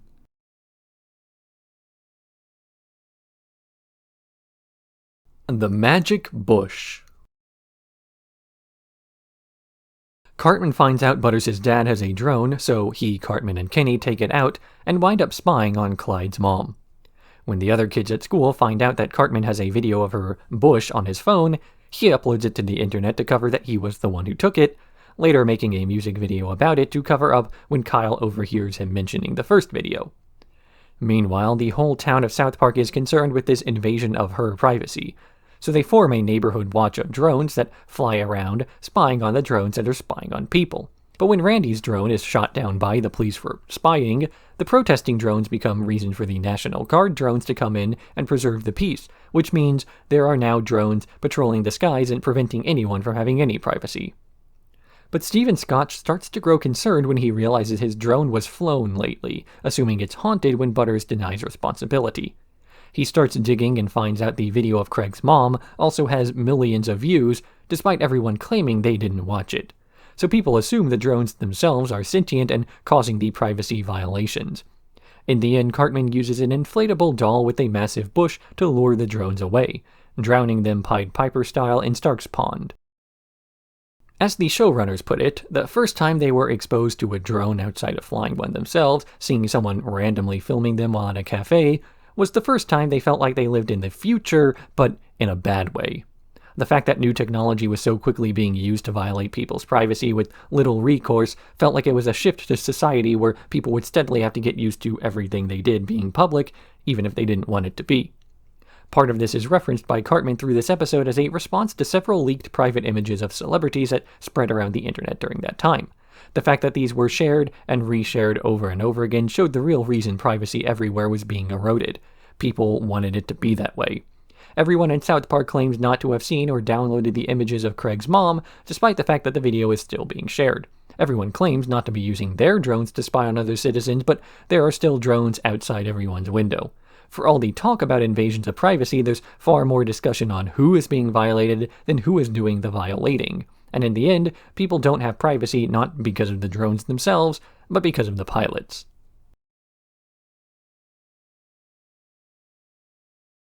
Freemium isn't free. Jimmy tells Stan about the new Terrence and Phillip mobile game, which mostly consists of tapping on coins, then spending real money to tap more. Terrence and Philip were unaware this game was made without their knowledge, but the Canadian Minister of Mobile Gaming assures them that this is what every industry does: offer a product that's almost good, and then making most of their money from a small percentage of addicts. Addicts like Stan, who has spent tons of money on the game without realizing it, just like his grandfather who's addicted to slot machines. His friends try to have an intervention, including Jimmy, who was hired by Canada to push the game to pay for his own freemium addiction, and Jimmy implores Stan to pray to a higher power. Stan prays and summons Satan, who sits down with Stan to explain dopamine and addictive tendencies, eventually learning of the app himself, which was made by the Canadian Devil. So Satan possesses Stan's body and heads to Canada, fighting the Canadian Devil and liberating Canada from his grasp. In the end, Stan and his grandpa play some board games to cope with their addictions as Canada rebuilds without extracting money from addicts. Matt and Trey were approached to work on a freemium mobile game prior to this episode airing, Terrence and Philip once again filling in as the role of the duo like they've done before.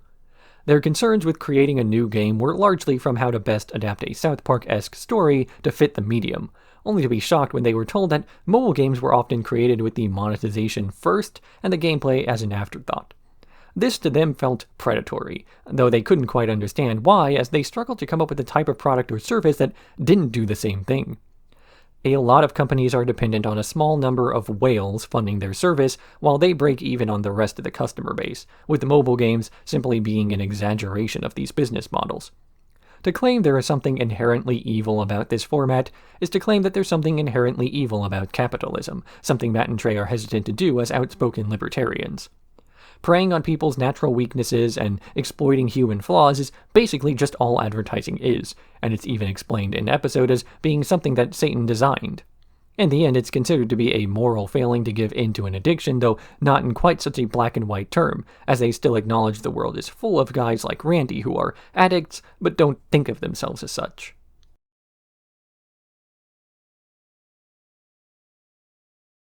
Grounded Vindaloop. Cartman is walking Butters through what he has convinced him is virtual reality when he's really just wandering around South Park as Cartman talks to him through a walkie-talkie.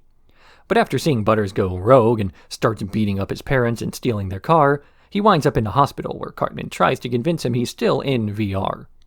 But the episode then cuts to the real world, where Cartman has been discovered unconscious with a headset on as the other boys try to go into VR to convince him to leave.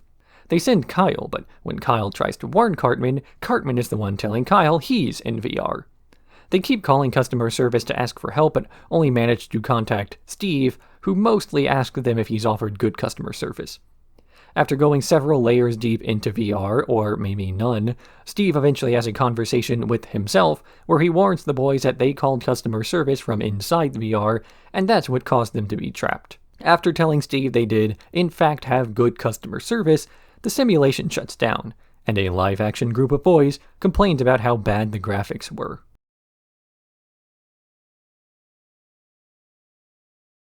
Cock magic. The boys skip out on watching girls volleyball to attend a Magic the Gathering game Kenny's playing in. The next day, while bragging about how cool it was, the janitor overhears the conversation and invites them to something more hardcore: cock magic, as in roosters playing card games. After watching one of these games, Kenny fears he's being overshadowed, so they buy a chicken themselves who they name McNuggets and have Kenny train it to play Magic, winning games and eventually getting invited to underground tournaments at Panda Express. But when they see his competition, Gadnook, Breaker of Worlds, the boys withdraw McNuggets from the competition and enter Kenny instead. Meanwhile, Randy has also gotten back into cock magic himself, as in magic involving his penis, and starts performing at children's parties before eventually playing the halftime show at Kenny's fight against Gadnook. The police rush in to break up the illegal cock magic ring, only for Randy to interrupt, impressing the police by shooting off his dick and creating a distraction for everyone to escape. In the end, Stan decides to involve McNuggets in a new sport that combines magic with girls' volleyball to finally get people interested in that. South Park is well known for taking extreme concepts and finding the mundanity in what most would find offensive or appalling, taking refuge in their sheer audacity of what it is they're presenting on the screen, then building to even more absurd heights. and Randy is considered out of date for trying to do this exact thing, traumatizing a group of children by exposing himself to them as he assumes that the once unacceptable realm of cock magic is now accepted by a progressing society. But for once, this episode does the exact opposite, taking something mundane and turning it into the horror some fear that it could be, a children's card game turned into blood sport. I had to say it.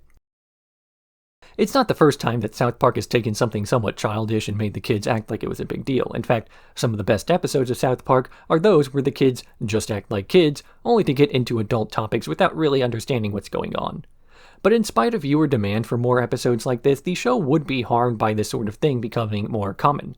The novelty of such an idea is what makes it refreshing to see that tropes are being played straight, so it has to be done sparingly to actually work. If the kids were just kids all the time, then South Park wouldn't be South Park. But likewise, if the kids got into heavy topics all the time, the show would also lose its charm.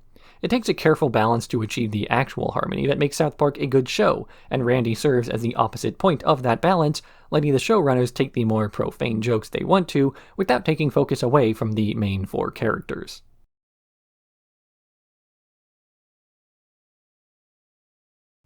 #Rehash. Kyle is excited to play games with Ike over the weekend, but Ike only wants to watch PewDiePie play the game instead. When he complains to his friends, Cartman learns that you can make money by reacting to things online, and he begins to appear as a commentary window over other scenes as Cartman Bra. Meanwhile, Randy is told that he has to perform as Lord in a Woman of Rock concert, that it also includes the hologram of Michael Jackson, though Lord is concerned about the fact that rock has devolved to fake singers and rehashes. But when she goes on stage to perform an acoustic song, the audience hates her, and in her panic she accidentally frees the hologram Michael Jackson, so Lord tries to perform more sexualized like her manager told her to, only to get booed even more, although this is considered a success as people are reacting to it. When Randy tries to quit the business and confess the truth about everything, Lord's manager says he won't let that happen, threatening to replace the singer with a hologram. The company that makes these holograms is trying to recapture the escaped Michael Jackson, releasing Tupac into the wild to do the job. #HappyHolograms. Kyle is trying to save the living room by getting a hashtag trending, and this hashtag catches the attention of the hologram of Bill Cosby, who offers to put their trend on an upcoming holiday special. Meanwhile, Randy has tried to go to the police to warn them about holograms replacing real people when they arrest the hologram of Michael Jackson. But when they're trying to figure out if he's black or not, Tupac bursts in and they all try to strangle him, giving Randy and Michael Jackson cover to leave. The holiday special begins as Stan and Kyle discover it's been co-opted by Cartman to promote himself, so they try to stop the performance, with Stan revealing that Lord is his father, only for the executive in charge to kidnap Stan to keep Randy from doing anything. Randy, meanwhile, has decided to confess to being Lord, so Shelley hears it from him instead of from the internet, when Michael Jackson and Tupac arrive, revealing that Tupac does not want to kill him, but rather team up to shoot the executives. Back at the holiday special, people are turning against Cartman Bra, hate watching him so much that he becomes more and more powerful, until soon he is trans-trending, and he can finally get his own bathroom. But when Kyle realizes that everything is being watched all the time, he asks Ike to do something about it, and Ike gets a holiday hashtag going, convincing everyone that if they believe hard enough, PewDiePie will appear. PewDiePie starts reacting to the episode, becoming more popular than Cartman, and making the fat kid disappear as Stan and Kyle finally accept that the world of entertainment has transformed. This two-parter wraps up the 18th season of South Park, a season notable for having a light amount of continuity, something not unheard of in the series, though something never before being a core aspect of the show. We've seen Kenny die for real before, then spend a season dead before coming back. We've seen the kids pretend to be superheroes only to reveal Mysterion was actually immortal, a plot point complete with consequences. We've had celebrities referencing their past appearances in the 200th episode. But the point is that South Park is not a stranger to continuity, but that's never been the point of the show. Until now, when this sort of serialization is the point. So far, though, each episode manages to be a more or less standalone plot. The serialization is more of a nod to the previous story than it is an additional plotline to juggle. Sure, Lord has to deal with the fallout of Stan's actions, but these are just early episode character motivations. The customer support agent is a nod to his earlier appearance, but not the point of the episode. People mention stuff is gluten-free, but again, not a plot point. The question then has to be asked, what was the point of the characterization aside from just winking to the audience?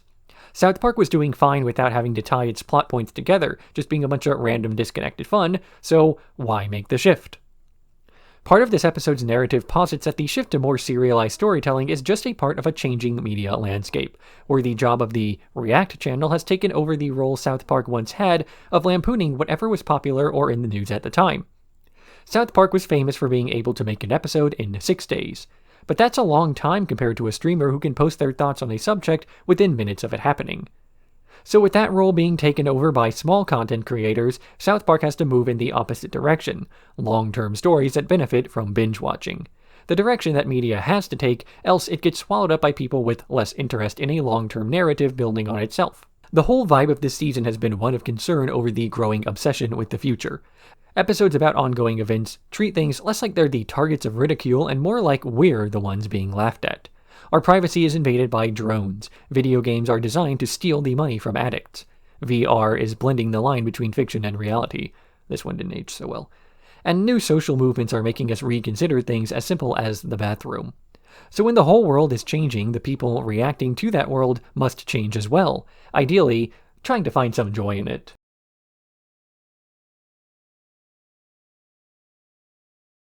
Stunning and brave.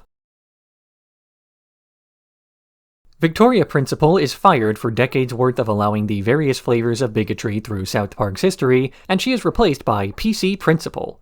He immediately gets to work on fixing South Park by punishing students for various microaggressions towards historically oppressed groups. This includes giving Kyle weeks of detention for not calling Caitlyn Jenner stunning and brave. The other kids encourage Cartman to do something about it, so he tries to frame PC Principal for molesting Butters, only for PC Principal to maim Cartman when he uses anti-Italian language. Meanwhile, PC Principal has found more PC bros in South Park, and they've opened a frat house that throws loud parties that keep the citizens nearby awake. So Randy heads over to tell them to be quiet, only to get caught up in hazing new pledges before becoming PC himself, even checking Kyle's privilege by drawing dicks on his face. Seeing his new friend Kyle get harassed this way, Cartman decides to get revenge against the PC house the only way he knows how, releasing as many stereotypes as he can into the area until Kyle arrives to stop it all, saying it's gone too far, and finally admitting that Caitlyn is a stunning and brave hero. Randy gets credit for the rush, saying that it started a dialogue for people to discuss privilege as PC Principal announces that he's going to stay. Where My Country Gone? Garrison is complaining about the number of immigrants in South Park, all from Canada, and after being forced to take night classes to learn to speak Canadian, he sings the song Where My Country Gone that causes the people of South Park to begin to rally behind him. But his anti-Canadian rhetoric creates a rift between the Canadians and others of South Park, with Cartman deciding one of them must have sex with a Canadian to mend this divide, and they choose Butters. But while Butters is meeting with the family of Charlotte, a Canadian girl, he learns that the Canadians don't actually want to be there. They all left after a man ran for president by shouting outrageous things without offering solutions, only for them to go along with the joke until it was too late to stop. Meanwhile, Garrison has led a group of angry Americans to the American-Canadian border, where they learn the Canadians built the wall to keep Americans out. So Garrison hops Niagara Falls to enter Canada illegally, arriving at a destitute ghost town, save for a single tall building blasting pop music. Upon entering, he sees a figure who is not a stand-in for anyone real, and Garrison keeps to his promise to hot Cosby them to death. Upon returning, Garrison is hailed as a hero, announcing a run for presidency that Kyle tries to argue against, only for people to be mad that he's lecturing them again. The shitty part of town. Seeing all the celebrities making fun of South Park because Garrison's from there, the residents decide they have to improve their image. So they put money into revitalizing the poorest part of the city to look good enough to attract a Whole Foods. Southern downtown South Park, or Soto-Sopa, turns into a vibrant city area, built around and above Kenny's house against the wishes of the McCormick family. Lou Kim, the owner of City Walk, realizes he's losing customers as now he's in the shitty part of town. He decides to hire a bunch of children from displaced residential areas as a child labor force to turn the shitty part of town into Shitty Pot Town. The representative of Whole Foods arrives and begins to inspect the town, getting word from PC Principal that South Park has vastly improved in the short time he's been there. But when the people of South Park see what Lou Kim's been up to, they run over to try to hide him from Whole Foods. But the inspector sees the immigrant children being attacked by white residents and assumes it's a performance of being socially conscious. He approves the Whole Foods as Kenny returns home with his child labor wages, all spent on a gift for his sister. You're not yelping. Local restaurants are giving special treatment to certain customers, allowing them to skip lines and giving them free food, all because these customers call themselves Yelpers, uploading reviews online based on how the restaurant owners sucked up to them. The restaurateurs are afraid of bad reviews, including David, a new kid at South Park Elementary who Cartman bullies into doing his bidding and making stereotypical claims about himself to keep Cartman's review score from going lower. Eventually, the owner of Whistlin' Willie's kicks out all the Yelp reviewers from his store, causing the rest of the restaurateurs to realize they can do the same. Cartman, infuriated that no one is taking him seriously anymore, gathers up all the other reviewers of South Park only to realize that there are thousands of them. He demands they follow their leader, but as each Yelper thinks he's talking about them, they form an angry mob that assaults Willie's.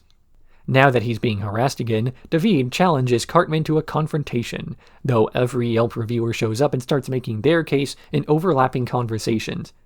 This causes the town to realize the solution to their Yelp reviewer surplus, so they give out a bunch of symbolic medals telling them they're important, as the chefs of South Park all agree to give out the new Yelper Special, to the tune of a song called Boogers and Cum. Safe Space. Cartman comes to PC Principal crying as he's receiving negative comments online about his weight. PC Principal tries to find a student willing to filter through these comments and ends up selecting Butters, who then stays up all night filtering out the negative comments on Cartman's social media pages. This program's a success, so Butters is then assigned to filter out the negative comments on Steven Seagal's account after he does an anti-fat shaming speech at the school, and soon Butters is going through dozens of pages to delete all the comments. Meanwhile, Randy keeps having altercations with the clerk at Whole Foods whenever he tries to turn down donating to hungry children. So Randy starts a Shameless America campaign to stop people from being shamed when they don't donate to charity, even creating a charity of his own to raise money to look like he's doing something. But soon, Butters starts hallucinating a man called Reality, telling him off for filtering the comments and causing a psychotic break as Butters runs through the school naked before jumping out a window.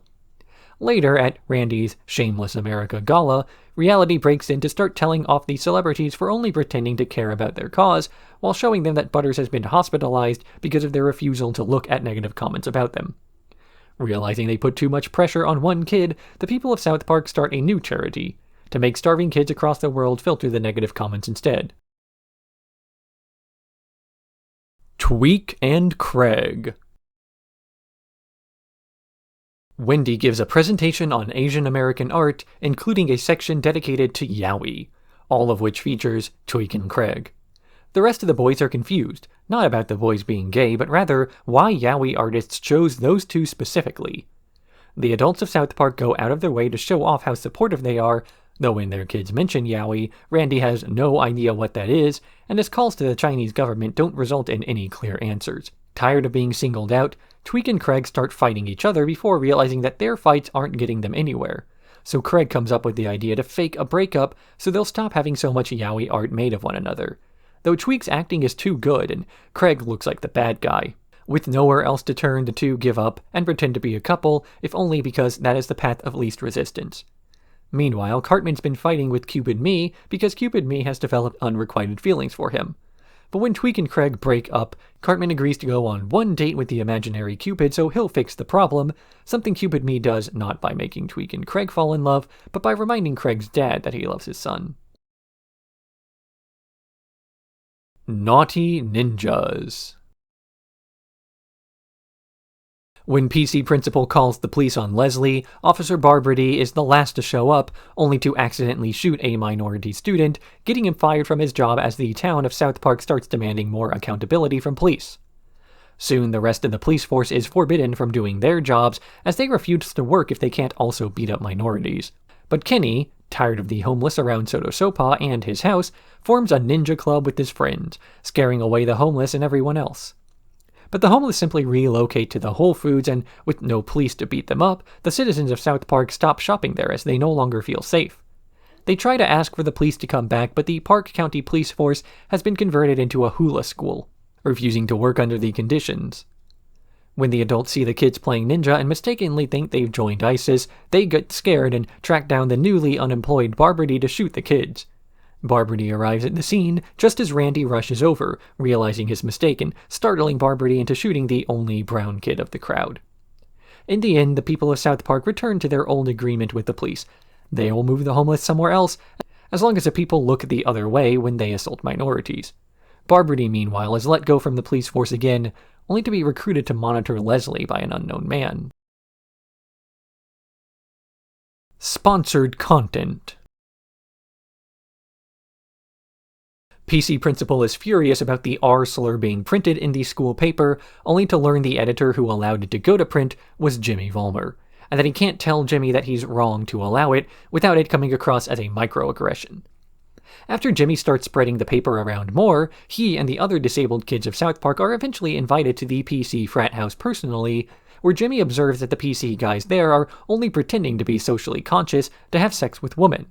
Meanwhile, Jimmy is being offered to run sponsored content in his paper in exchange for a lot of money, something Jimmy turns down because he does not want to run ads. Officer Barbrady notices this and saves Jimmy from an ad executive, recruiting him for a project where he is tested on his uncanny ability to recognize real news articles from ads in disguise. Eventually, he's introduced to Leslie from his class, and after a short conversation with her, determines that Leslie doesn't know she's an ad.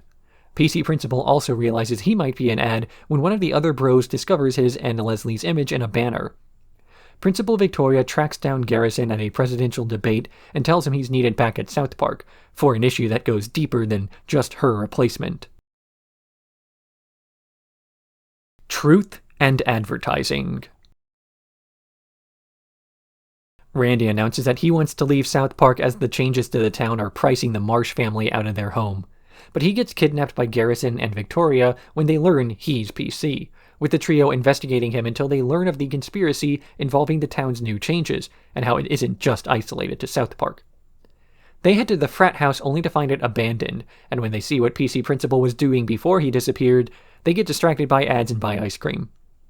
The boys of South Park also start investigating the disappearance of Leslie and Jimmy, two people that PC Principal had problems with.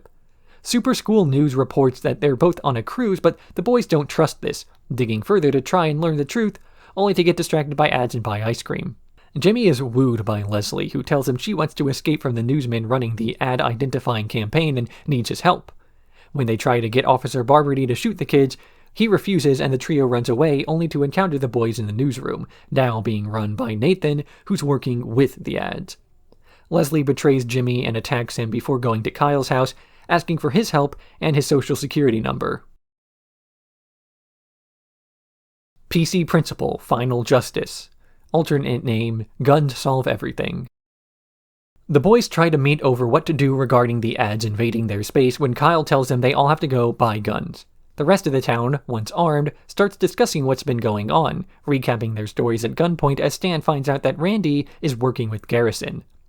Nelson explains his plan to work with the ads to have expensive things to Jimmy.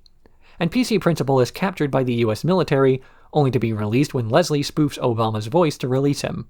The anti-ad team learns about an upcoming gun show the entire town will be at, and realizing everyone being in one place at a time is dangerous, they rush over to stop it, including Jimmy arriving after Nathan's expensive prostitute decides she doesn't want her life run by ads. The gun show begins and everyone bursts in, revealing the person who made the joke that cost Principal Victoria her job in the first place was Mackie, tired of being ordered around all the time. He realizes, also at gunpoint, that he should open up more, and the entire town of South Park, still at gunpoint, agrees that they need to be more tolerant of one another or else they might get shot. In the end, PC Principal returns to kill Leslie for being an ad, announcing that he plans on staying in South Park full-time to stop the ads from reaching people's PC.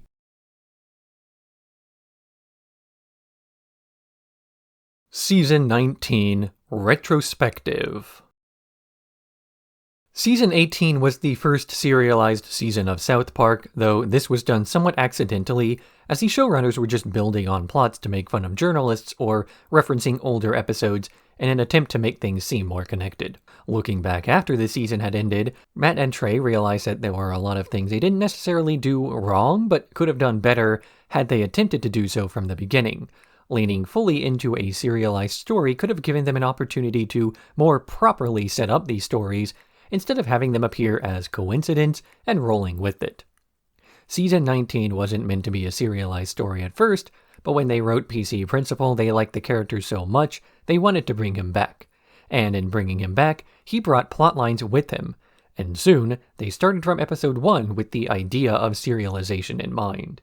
Of course, with PC Principal becoming a regular member of the main cast, there was bound to be some clashing with the longtime residents of South Park, namely Mr. Garrison, the closeted homophobe turned transphobic lesbian turned anti-everything punchline. When they decided to give Garrison his own plotline this season, they once again pulled from recent headlines.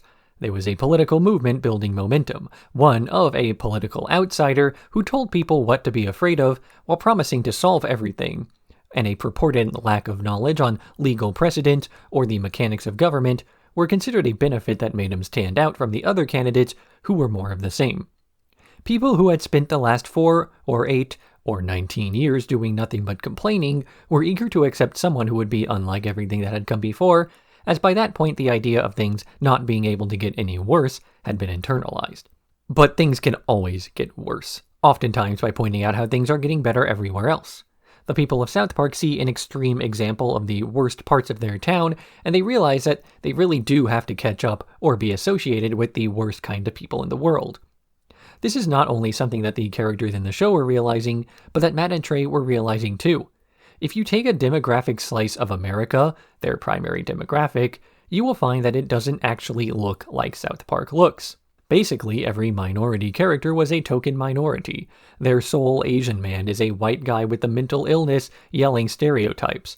And sure, when South Park does representation, they do it really well. I've mentioned how Timmy and Jimmy are some of the most realized characters in the show. But the main characters are 4 white kids in a country where white kids are not 100% of the population. This is not to say that South Park is racist. Well, actually it is, but not because they aren't diverse enough. What it is meant to say is that the show is a relic of an earlier time and has coasted off its popularity from being a show that wasn't afraid to be real, only to then have characters who aren't real. All of this is then compounded by the fact that the show is completely self-aware, not only of the fact that they aren't really small-town America anymore, but that the people who are genuinely ashamed of this tend to be far more concerned with letting everyone know they're ashamed than actually doing anything about it. What gets South Park its Whole Foods is not the diversity of their town, but that the white people are trying really hard to convince everyone they're not racist. This sort of self-righteousness also manifests in other ways. While not quite as related to the plot as so many other points, the Yelp review plague of South Park isn't really about food or even the platform their reviewers use, but their ideas of themselves being far higher than what they actually deserve. There's this idea that just because a person has the ability to speak to an audience, that they also have the authority to speak to an audience. And then the semi-anonymous nature of the internet allows them to be separated enough from their audience to make the importance of their opinions hidden, causing those with big enough egos to believe that it's far higher than the truth. Yes, I am aware of the irony of making this claim 11 hours into a video where I'm just talking about my opinions of a TV show.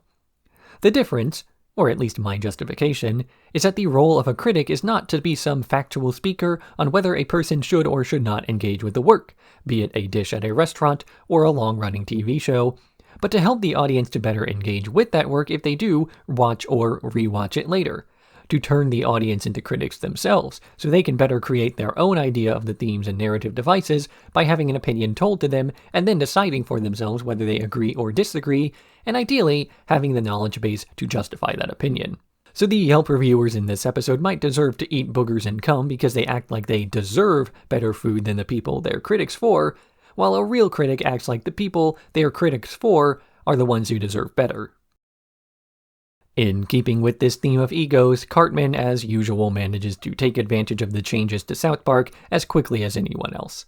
He uses the new changes designed to sanitize the town to sanitize everything around him, and as Cartman is a horrible person, he tends to attract the same sort of behavior he exhibits reflected back at him. In deleting comments and ideas we dislike, we can hide from ourselves the fact that these comments are not too different from what we exhibit. When negative comments are filtered out, it's because some people are afraid that these comments might be accurate, not in what they're saying, but in how they feel. But is that so bad?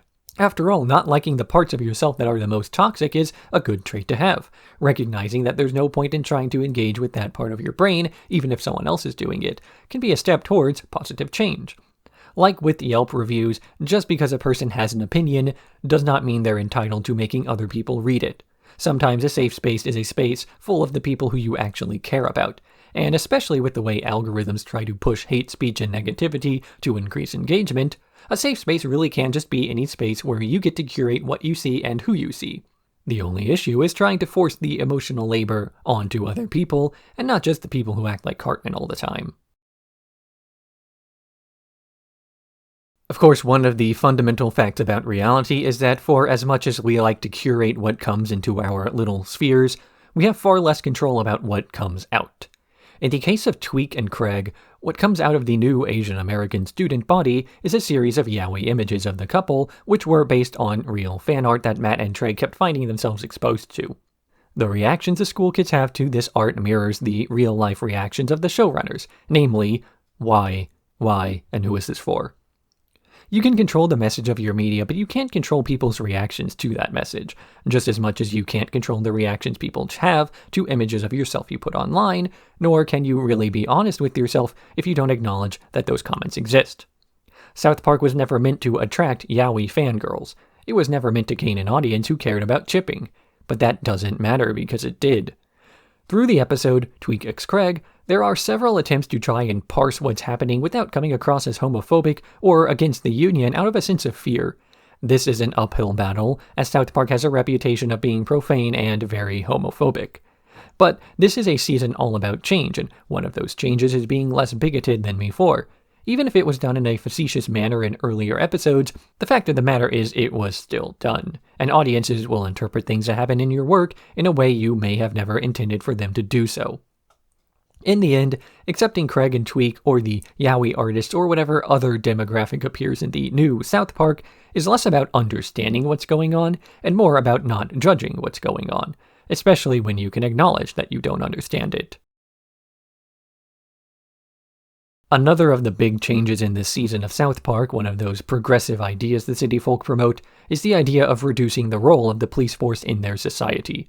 This is one of those liberal ideas with a good concept and terrible branding, where the idea is to redirect funds for general police work to instead create a lesser form of police force in charge of situations where there's no direct danger but still a need for policing, like moving the homeless away from the front of a business or responding to a mental health crisis or a domestic dispute. When the same guy you have in charge of responding to Leslie talking too much is also the guy you called to get into a shootout with ISIS, then of course you'll wind up with people who treat both of these missions with the same severity. Shoot first, call anyone who asks questions a communist later. But the real implementation of these ideas in South Park has just as much to do with the characters as the real-world equivalent. Officer Barbrady, like so much else in South Park, is a product of his time. The bumbling cop archetype is something a lot more common in the 90s, but a thing that people have stopped using today. South Park itself even stopped using him as a character prior to this season, with his role mostly being taken over by the Park County Police Force and Sergeant Yates. Art reflects life, and the classic idea of a police officer is more of a member of the community you can talk to than a faceless, masked entity who exists to exert control over you. Speaking of faceless entities, the entire major conflict of this season is not so much that South Park is becoming more sanitized, both the show and town, but rather the reason it's becoming more sanitized in the first place. This is the same reason as always. Networks want to run ads. If the show is abrasive, the ad space next to the content is less valuable, the same way a billboard is less valuable in the bad part of town. In fact, a majority of censorship is not done out of a hatred of free speech, but because it's hurting someone's bottom line somewhere. Human rights and profit have always been at odds with one another. I actually did the math myself at one point, calculating the view counts, view time, and typical space between ad breaks in my videos to figure out how much I should be making versus how much I am making. I came to the shocking conclusion that about 17% of my viewers have ad blockers or some other means of circumventing ads on my channel. That seems really low. With Firefox and uBlock Origin, you can actually get a pretty consistent ad-free experience out of YouTube, and I'm kind of surprised more people don't do this. I definitely recommend this to anyone who finds the ads too intrusive. You should not have to suffer interruptions if you don't want to. Anyway, the comparison is made between advertiser-friendly speech and gentrification, that to block offensive language is just gentrifying it. The thing about raising property values and consolidating wealth with no concern for who it's going to is that it's a bit like raising a water level. The people closest to the poverty line will sink first, but everyone else is still endangered too. The water level only stops rising when the people who are rising the water level don't care about making more money anymore. Under a capitalist system, that will never happen. Sure, when it was only Kenny's house getting built over, people were fine with it because they considered that an acceptable loss to have slightly nicer things. And when the problem spread further and more homeless people started to build camps around South Park, most of the citizens still believed it was worthwhile, at least until the homeless started sleeping in places where they could see them. But the solution was still easy. Just have the police brutalize the parts of society that got left behind by the rising cost of living. But once the average person started to get priced out, they suddenly realized that you can't beat your problems until they're not visible. It isn't until the threat of homelessness and pricing out starts to affect an average person that they stop considering homelessness and poverty as a moral failing deserving of brutality. This then ties back into the language gentrification lesson from before. At some point, even the most socially conscious person will wind up saying something that hurts someone in some way.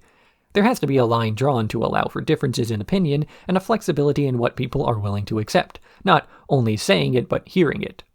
At the end of the day, a person can still use all the right, politically correct language they want to while still being exclusionary and divisive, whereas another person can refer to a group as a slur in the same sentence they argue for equality and civility. The actual language matters far less than the intent of the sentence and the context in which it's said. All of these conflicts then wrap up when people begin carrying guns everywhere. Matt and Trey are very outspoken libertarians, so the guns in this episode aren't just metaphorical and likely meant to be actual firearms. But the message of each character being armed is still maintained. When Cartman initially tries to blackmail PC Principal to get him out of the school, PC Principal maintains his argument by beating up Cartman. The PC Bros repeatedly use the threat of violence to get their way, even if they pretend otherwise. Ideologically, one could simply tell them that using violence as enforcement is an idea derived from colonization, that might makes right, and the groups who have been victimized in the past just weren't strong enough to be worth keeping. But this whole season was never about ideology, but the way in which it's forced onto other people.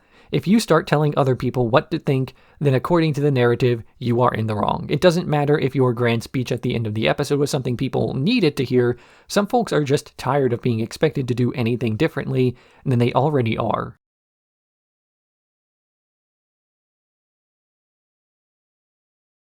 Member berries. All of South Park is attending a girls' volleyball game, not because they want to watch it, but because they want to see how many of the girls will sit down during the national anthem, a protest caused by the online trolling done by an anonymous person named SkankHunt42.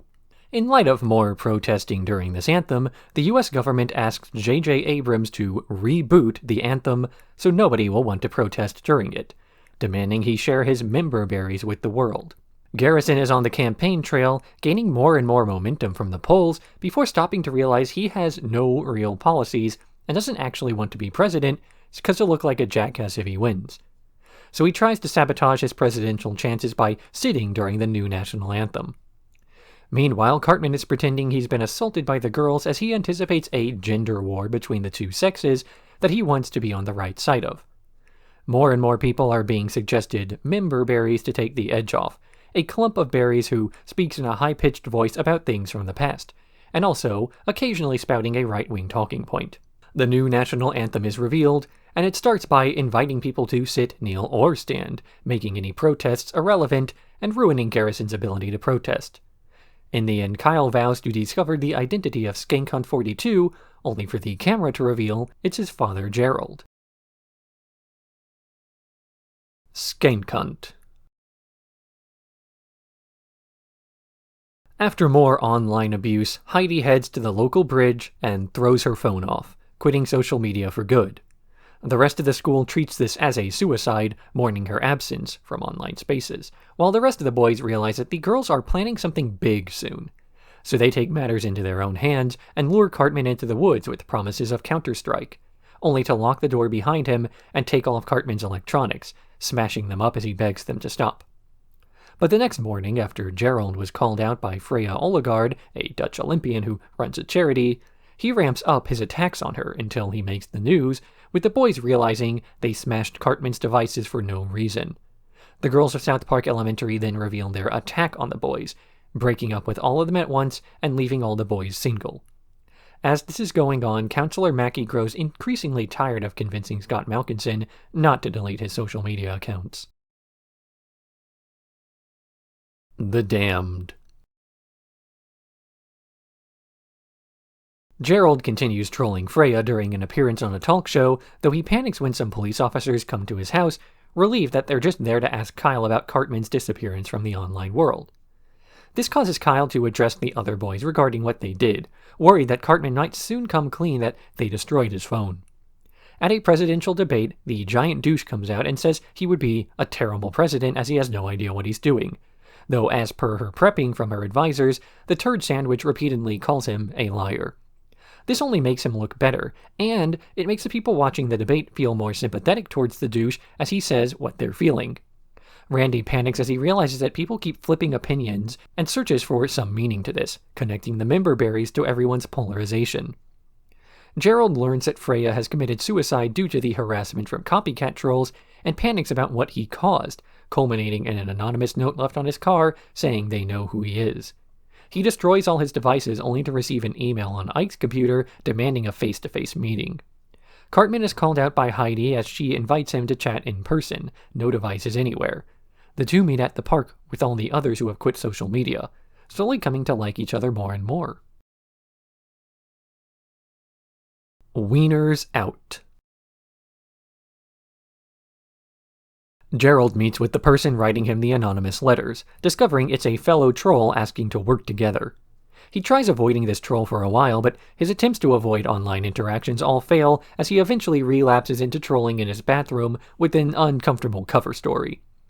In the end, Gerald meets with this troll where he learns that the Danish government has funded an operation to track down the real identities of every troll post made online, meaning that his actions will soon be exposed.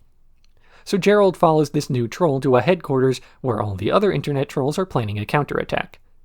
Back at South Park Elementary, Kyle tries to mend the growing gap between the male and female students by attending a volleyball game, but Butters gets angry, saying that he shouldn't be blamed for one troll's actions, and he pulls down his pants in a Wieners Out protest.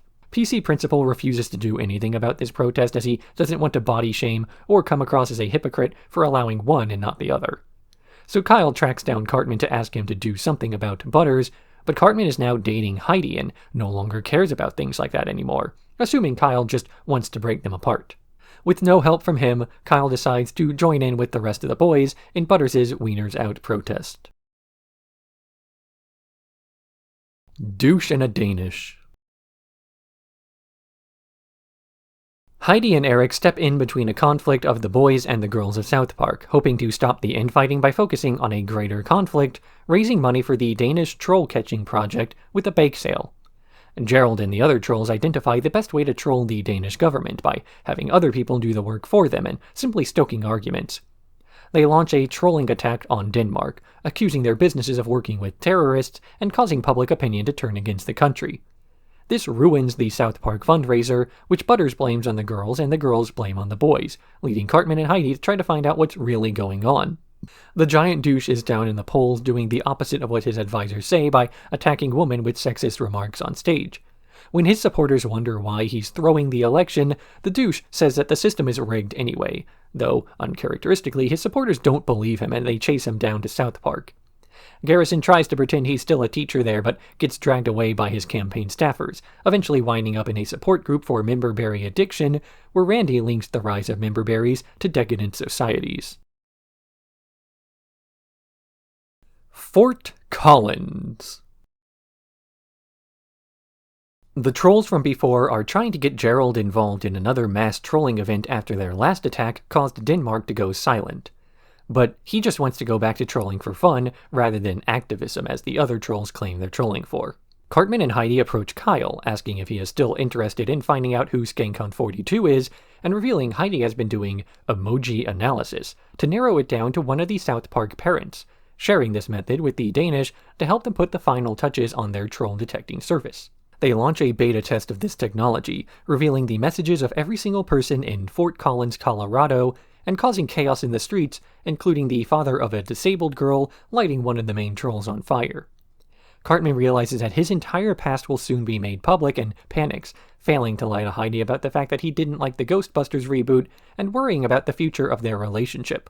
Unable to destroy the member berries, Randy convinces the giant douche to speak frankly without making the conversation about him, and imploring people to admit that the new Star Wars wasn't that great. The member berries sacrifice one of their own to the giant douche's running mate. Oh jeez. The election results come in, and the giant douche has won, much to the surprise of everyone, especially Garrison himself. The government comes for Gerald, taking him away from his family, only to reveal they want him to infiltrate the Danish government to take out their troll trace technology with an EMP. He is sent to Denmark with a fake identity, and Gerald revels in being a secret agent, until he's finally taken to the server room, where the rest of the trolls reveal they all fell for the same trick.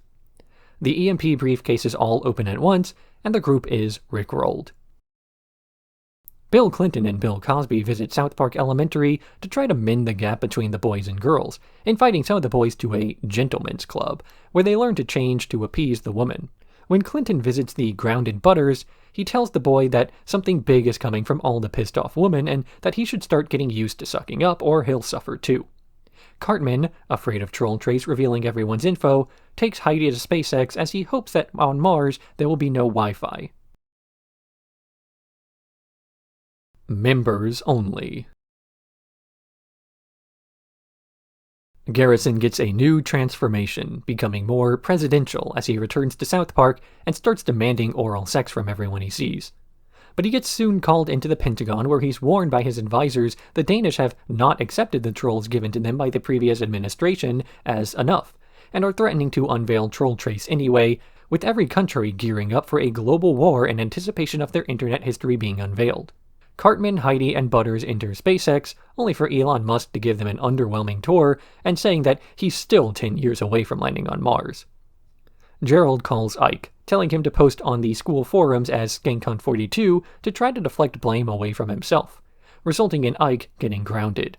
Though Kyle's able to piece together from all of this that Gerald was the real instigator of everything that's gone on, and he rushes out of the house with his brother. The member berries enter the White House in massive numbers, calling up various world leaders and talking to them about nostalgic things like the Cold War and World War II. Not funny. Sergeant Yates implores the people of South Park not to panic, as the Troll Trace program doesn't work if people refuse to use it, meaning that if everyone acts dignified, they can avoid a disaster. Knowing that will never happen, everyone falls into a panicked state. So they try to manipulate Mr. Garrison into nuking Denmark by having Mr. Slave call him and saying that he's a wuss who will never do it. So Garrison launches all his missiles. Kyle and Ike celebrate the end of Troll Trace before learning their father's in Denmark at the moment and will get hit by the missiles. So they call Garrison and tell him he's weak and easy to manipulate, making him call off the strike.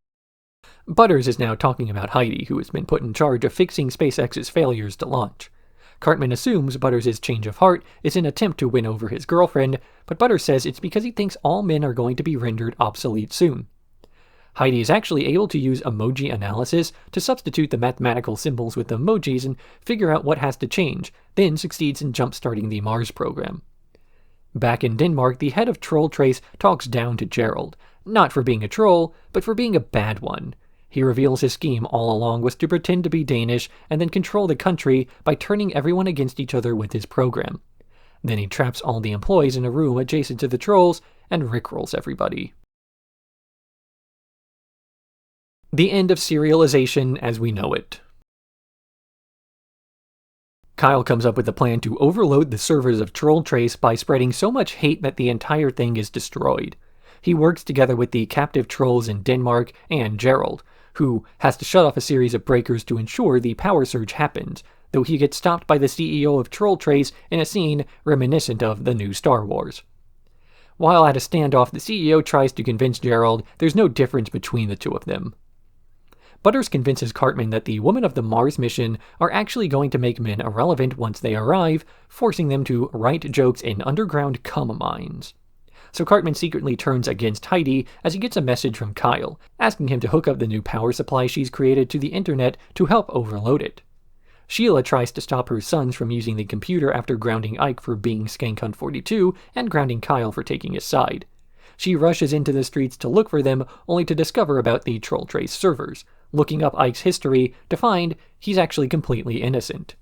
But before she can look up Gerald's history, Gerald kicks the Troll Trace CEO in the balls, pushing him off a walkway and pulling the final breaker. The internet breaks, and everything is reset to begin again.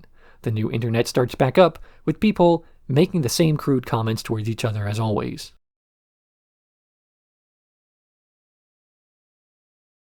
Season 20 Wrap-Up.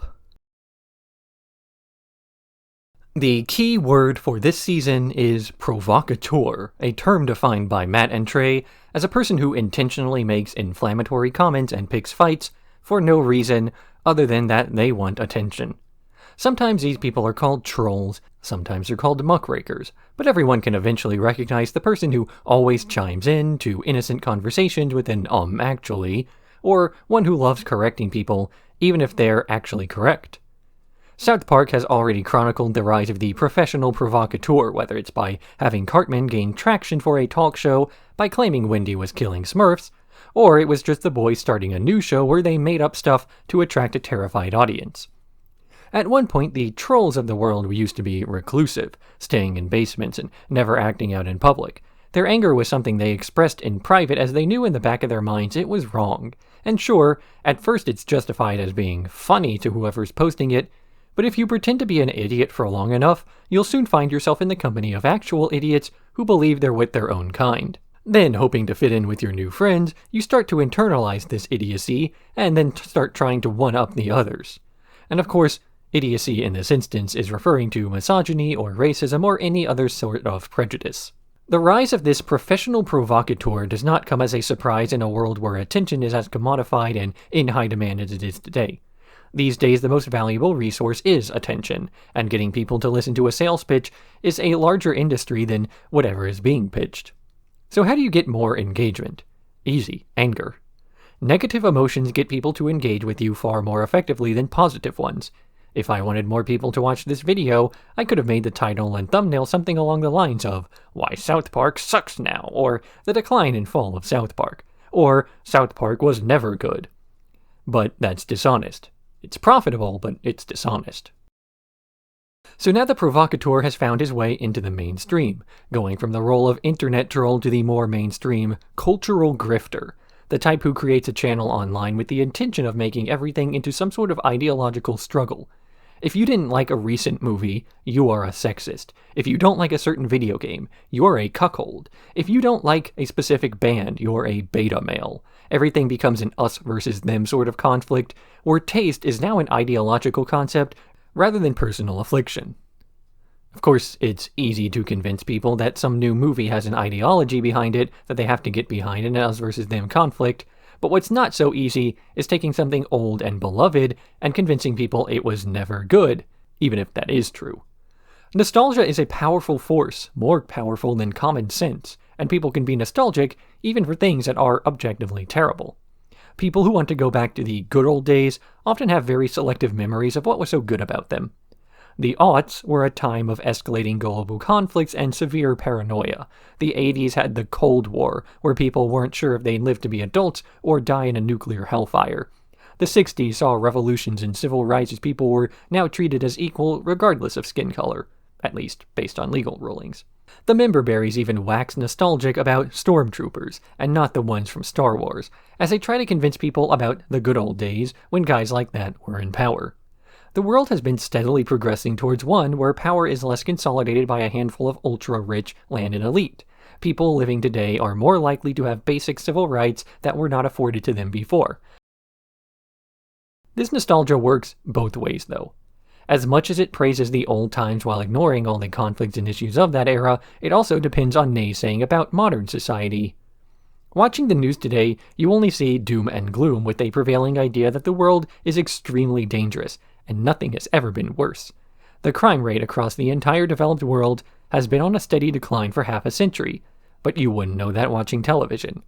What you would know from watching TV is that things back in the old days were never violent, instead of the truth that there was just less sensationalism about more frequent crimes. Bad news spreads faster than good news, but it tends to have less staying power in people's memories.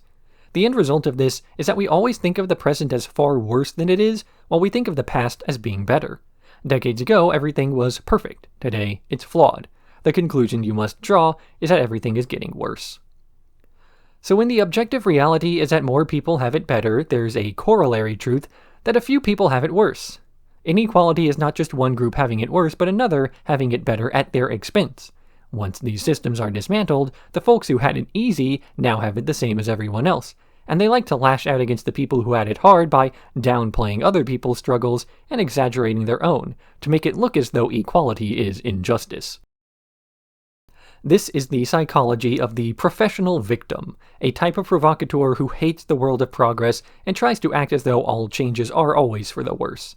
They used to walk into a business and get a job with a firm handshake, but the truth was that it had less to do with the firmness of their handshake than the tone of their skin and what was in their pants.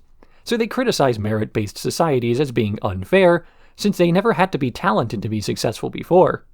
This clashes with last season's Forces, where people tried to push for equality in the interest of reaching a wider audience, making the more exclusive audience once more resent that they're not the center of attention any longer. Trolls used to be basement dwellers. They used to be the outcasts and misfits of society, blaming their problems vaguely on the fact that we live in a society, and ignoring all the well-adjusted folks who have the same conditions as them. These people were never successful, but rather than acknowledging shortcomings, they look for someone else to blame. They look for someone to tell them who else to blame. This burgeoning demographic was prime for creating the show's mentioned Trevor's axiom: stoke the flames of a person's insecurities and bring those out, then have people's responses to their entitlement make it appear as though their victim complex is being justified. Trolls used to be basement dwellers, but now trolls are guys in suits with real lives, taking advantage of the rage of the nerds underneath them to do their bidding. Anger is infectious, and they had to find a patient zero. They found the troll. But who is they? I vaguely alluded to this group of people who love to complain about how bad everything is, and who constantly idealize a past that, for most people, never existed. The type of person who's negative all the time to the point of it being their entire brand, the reason they exist in the popular consciousness, instead of shouting into the void over nothing. A quick Control-F will show that I have not said his name once, but it's abundantly obvious from the start of this season that Matt and Trey assumed that Trump would lose the 2016 election, and they based the whole season off of that. Then he won, and they had to change everything suddenly as their old plot about member berries no longer made sense with Garrison at the helm. Their justification for this was that, as always, they looked at Vegas odds over the presidential election, assuming that people with unbiased money on the line were the ideal source to look for accuracy. The duo behind South Park are very outspoken libertarians. This means that above all else they loathe large government, and they dislike what most people agree is the major contributing factor to almost every problem in modern Western governments: money in politics. For so long, politicians have not been people with a vested interest in improving their country or other people's lives, but people who just want to get rich by defrauding their voter base. The fact that a political outsider was gaining so much momentum was a sign that the line between business and politics was not so much blurred as completely erased. CEOs no longer needed to buy off politicians, they could just run themselves. But it's not just that Matt and Trey hated Trump because he was a sign of the decaying of American political decency, but worse, he was one of them. A professional provocateur. They were no better than the trolls they wanted to denounce. They were no better than a corrupt business executive stoking the flames of the internet to get people mad enough to vote against their own self-interest. Matt and Trey were pro-Trump. They have always been pro-Trump. They were the MAGA movement 20 years before the MAGA movement began. This is evident looking back at almost any political take they've ever made, and I have chronicled this consistent part of their ideology through this entire video. When made to choose a side in the climate change debate, they had the choice between the turd sandwich hippies trying to save the planet and the giant douche CEOs destroying it. And they sided with the douches because the turds were annoying. They sided with big tobacco over anti-smoking campaigns because the anti-smoking campaigns were annoying and the guys trying to kill them told it like it is. They sided with the construction companies raising the rainforest because they thought hippies were annoying. They have always sided with whatever side is funnier and asked them to do the least. So when a presidential election happens between somebody who's a little bit annoying and someone who wants to use the highest power in the country to enrich himself at the expense of terrified masses, of course they would side with the Trump movement. That's the side they have always taken their entire careers. This season served as a wake-up call for the duo. Not merely that they were choosing the side of the professional complainers of the world, the type to invent problems and then scare people into thinking that only they knew the solution, but also a wake-up call in the sense that they were not quite as good at predicting the future as they believed themselves to be. To make a show that depends so heavily on recent political changes and then get it wrong, meaning that they're back to their panicked 6-day turnover state, except now they have a plot thread they have to address and can't experiment or start over. All the while coping with the fact that the events unfolding around them are all a result of the personalities they've prided themselves on for so many decades. So this crisis is a crisis of faith, not so much in the political system, they've never believed in that, but in themselves. What is the key difference between provocateurs like South Park and provocateurs like Trump? The key difference is a concept that the duo has brought up in the past, an idea from decades ago called punk rock. South Park Studios justifies its past mistakes and bad takes by arguing that they are punk rock. The show takes 6 days to make, and as a result, it's a very raw and reactive show. It's rough around the edges, but in a way that only adds to the authenticity. That authenticity is what legitimizes the show compared to a talk show host who screams about pronouns and then says all the solutions to your problems is some sort of government-run camp. Effectively, the difference between a good and bad faith actor is not about presentation or even whether the trolling is funny or not, but rather who the victim of the trolling is. South Park is legitimate satire because they try to punch up at larger sources of power who try and drag them down. Sure, they haven't always done this, and Gerald's conversations with the other trolls speaks to a bit of self-awareness about this fact, but this season's end is effectively a declaration that they'll be better in the future. Making fun of disabled kids or the impoverished or immigrants or those with little power in society is called punching down, and it's not funny. Making fun of the most powerful man in the world is always acceptable because you're always punching up.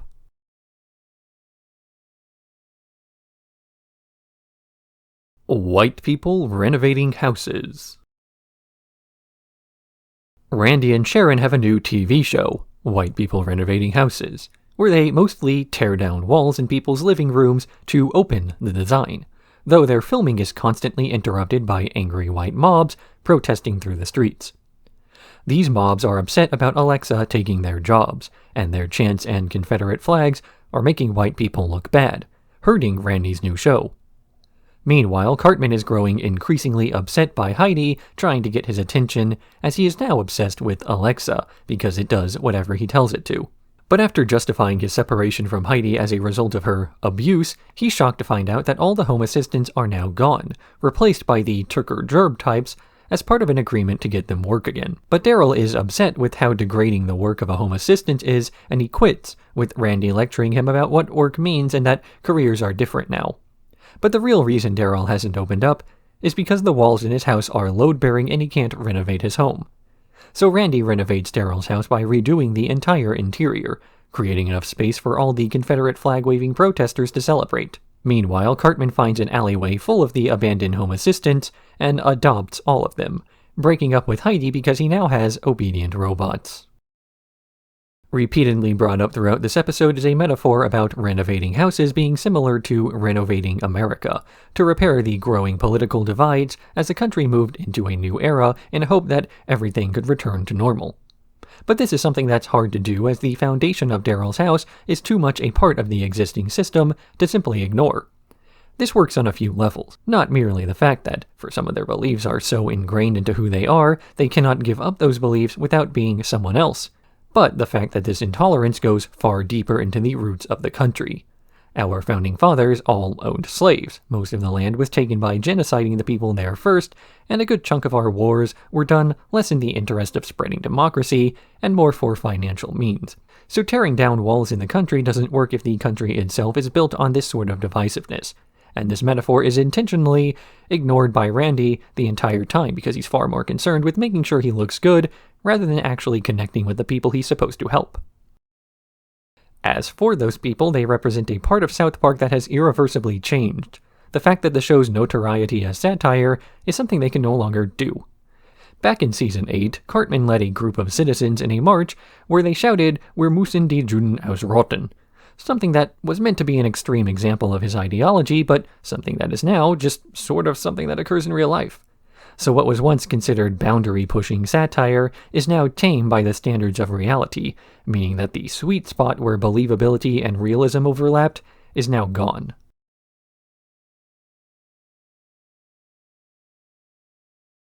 Put it down.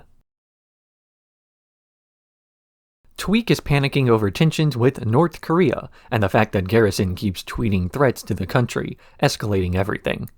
So Craig asks him to bake cupcakes for Kim Jong-un, which temporarily eases these tensions, until Garrison gets jealous of the attention and begins to taunt the North Koreans into attacking Tweek, with the country even launching a missile over Tweek's house. Cartman's back together with Heidi after breaking up last episode because he threatened suicide if she didn't take him back, and all the other boys make fun of him for it. Cartman tries to start a suicide awareness event, though he's competing against a campaign to stop distracted driving, which has claimed a few students' lives as people are distracted reading Garrison's tweets. After more and more students are killed, Cartman starts escalating his campaign until eventually Heidi tries to stop him from interrupting others' mourning. This speech inspires Craig to return to the panicking Tweek and finally acknowledging his anxiety, talking through it until he finally comes up with a solution to the real problem. Tweek and Craig perform a song together, reminding people not to text while being president. Seeing that he's still not getting attention, Cartman changes his mind. Tweek and Craig, still a couple from last season, but more in a platonic sense, spend most of this episode feuding with each other due to not knowing why the other one is either so panicked or so calm. Craig doesn't get why Tweek is so worried over something he has no ability to change or fix, but Tweek doesn't get why Craig is trying to apply logic to the actions of Garrison, more concerned with his ego than people's lives. The narrative starts out by portraying Craig as being in the right, but as the episode goes on and things escalate with more and more people getting run over, it's clear that the cold logic of Craig just means letting kids continue to die while acting like worrying about that is illogical. Because acting like you're in control of your emotions when in reality you're just ignoring them doesn't mean you are in control of your emotions. It means you're afraid of them and won't get anything done, because you devote more energy into fleeing than to fighting. Both logic and emotion have their place in a relationship, in anything for that matter, and it's not until people start using both that there's an acknowledgement that, yeah, people probably should be freaking out over the president picking fights with nuclear powers for no reason, even if, realistically, nothing will come of it. Holiday Special. The kids of South Park Elementary are furious because Randy Marsh has convinced the school board to remove Columbus Day as a holiday, meaning they have to go to school on Monday. While trying to figure out how to get their day off back, the kids discover a series of images of Randy dressed as Columbus, and when he's confronted about these, he looks for a way to prove he's a victim and discovers DNA testing. Randy pays an indigenous man to allow him to open-mouth kiss him so his cheek swab will make him look less white. But this man soon develops feelings for Randy, returning again and again. The kids try to kidnap the man on the calendar board to prove to him that Randy is racist, using some footage of him trying to kick that indigenous man out of his house while carrying all his Columbus memorabilia to prove the point. The DNA testing crew, after redoing the test without foreign spit in Randy's mouth, reveals to Randy that he is completely Caucasian, but that he also has some Neanderthal DNA in him, which he uses to fuel his victim complex until he's finally confronted by the rest of the plot lines. This includes the indigenous man he's been blowing off, who finally tells Randy to stop fighting his feelings and prompting him to bring back the 3-day weekend by calling the new holiday Indigenous Peoples Day, because he doesn't know what the word means. In 1492, Columbus got us a day off school. He also did a lot of other stuff on his return voyages, most of which would get the ICC called on him if it existed in that time, but no one really knows him for that. In fact, the actual knowledge around Columbus and his adventures in the New World are the source of a weird amount of contention from both sides, as they make an argument that has far less to do with facts and more to do with feelings. The truth is that Columbus didn't contribute 100% to the transatlantic slave trade. He is not responsible personally for any genocide, but he serves as a symbol for those who followed him with less savory intentions.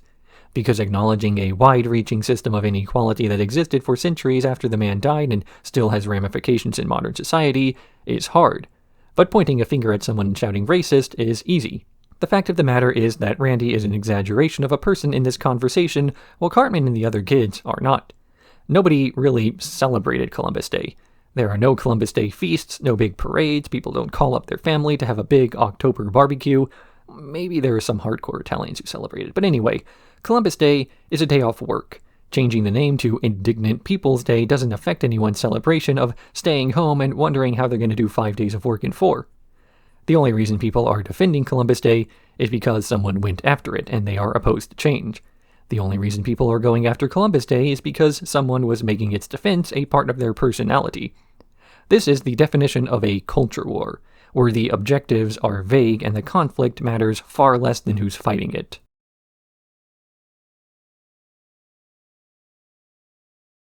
Franchise Prequel.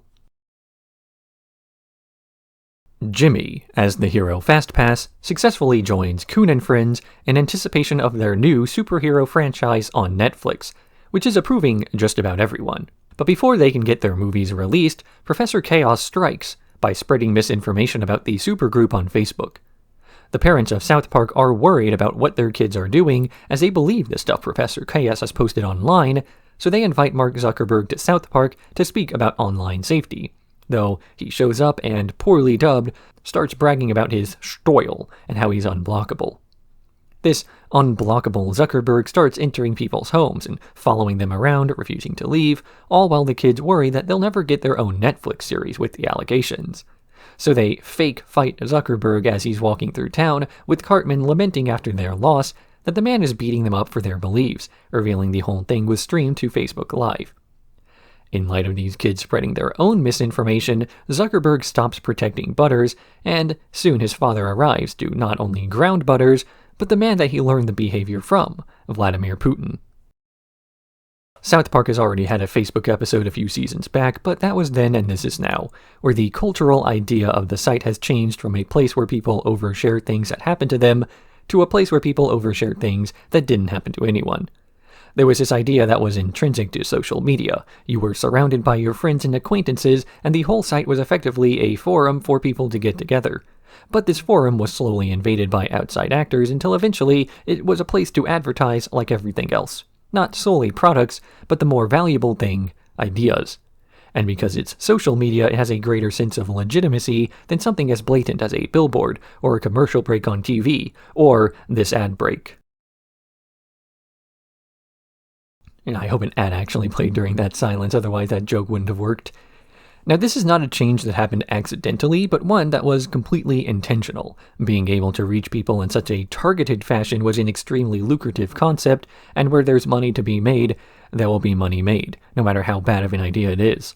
This misinformation makes money. It makes more money than real information. You cannot put a price on a precious family memory nearly as easily as you can put a price on Russian state propaganda. So of course people seeking a paycheck are going to side with literal supervillains over their average user, because when a product is offered to you for free, you are the product.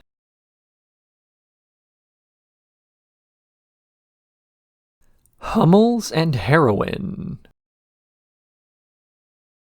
Charles Entertainment Cheese overdoses during Marcus Preston's birthday party, and he vows to get to the bottom of the epidemic of famous celebrity mascots overdosing on illegally obtained opioids. He goes to the coroner's office where he discovers Hummels, those little German mascots, on the person of many of the deceased. This leads him to Stan, who's found himself in the middle of a drug smuggling ring as elderly folks in the nursing home are smuggling out their prescription medication in exchange for these statues. Also, they can have the largest collection, which will put them in charge. But Stan wants nothing to do with these drug deals, so he comes up with a plan alongside the other boys to distract the old folks while they rob the head bitch in charge of the nursing home. After convincing Marcus Peterson to assist him in the heist, they're able to give all the Hummels to Stan's grandpa, and he proceeds to beat Miss McGillicuddy until she's thrown into solitary confinement, as Marcus Peterson goes to the healthcare providers convention for more interrogations. South Park takes on the opioid crisis to figure out who keeps killing beloved performers like Peppa Pig and Swiper the Fox. Of course, instead of pointing their fingers at the usual suspects, whichever demographic scares old people the most, they instead make jokes about what it would be like if it were the old folks themselves. Retirement homes are basically prisons anyway, where people who have committed the crime of being old are sentenced. Of course, like most people involved in these trades, they're just doing what's available to them. Once you're in jail, you're branded criminal, so you become a criminal because that's now the most lucrative way to live. But as you go further and further down the rabbit hole, from the people overdosing to the people selling the drugs, you find the suppliers, and, to the surprise of no one, the real suppliers were not shady folks in shady places, but the pharmaceutical representatives pushing product for profit. And this time, they don't have any sort of societal factor to explain away their rise to crime.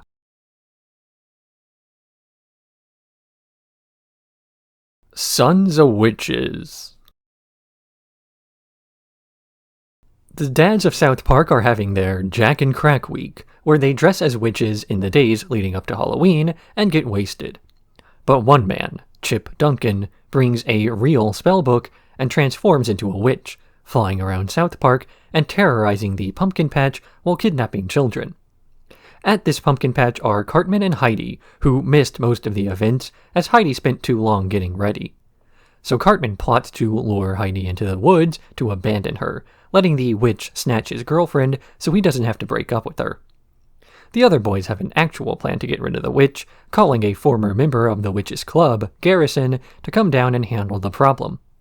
But the witches of South Park are tired of the persecution just because one of theirs went out and started to kidnap children, and they try to convince people to stop the witch pursuit thingy. But Stephen Scott starts to feel guilty about all they've done in enabling the behavior, and he plans on confessing to his wife, so the other witches pin all the kidnappings on him and plot to assault him at Ross Dress for Less.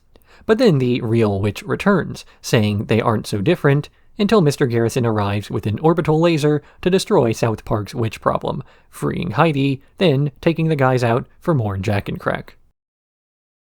As this episode was being produced, a series of allegations were being made against Harvey Weinstein that eventually led to the Me Too movement, as well as a much greater degree of scrutiny on the sexual misconduct of many rich and famous men across several industries. As all of this was unfolding, several prominent figures began to speak up, either condoning the witch pursuit thingy of these men as others tried to defend the sexual deviants, usually meaning that they were trying to cover up their own actions. Sometimes a guilty conscience is the result of a person overreacting to things, but in this case it's a very blatant case of the guilty consciousness of the industry covering for things that they absolutely did. If an industry has so much assault going on behind the scenes that to prosecute it all would cause it to collapse, then maybe it should collapse. But some consider this an attack on their freedoms or whatever, that they were able to get away with sexual assault for decades before, and the fact that they could no longer rape with impunity meant that the very fabric of society was about to collapse, like the old poem goes. First, they came for the pedophiles in the music industry, and I said nothing because I was not a pedophile musician. Then they came for the pedophiles in the film industry, and I said nothing because I was not a pedophile actor. Then they came for the pedophiles in politics, and I spoke up to say, hey, you guys are doing a great job. Fantastic job getting those guys off the streets.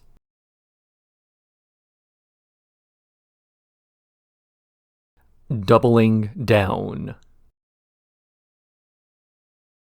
Cartman is repeatedly breaking up and then getting back together with Heidi, all while trash-talking her to his friends behind her back. Kyle asks her if she's happy in the relationship, to which Heidi gets offended, as though he were trying to make fun of her for the mistake.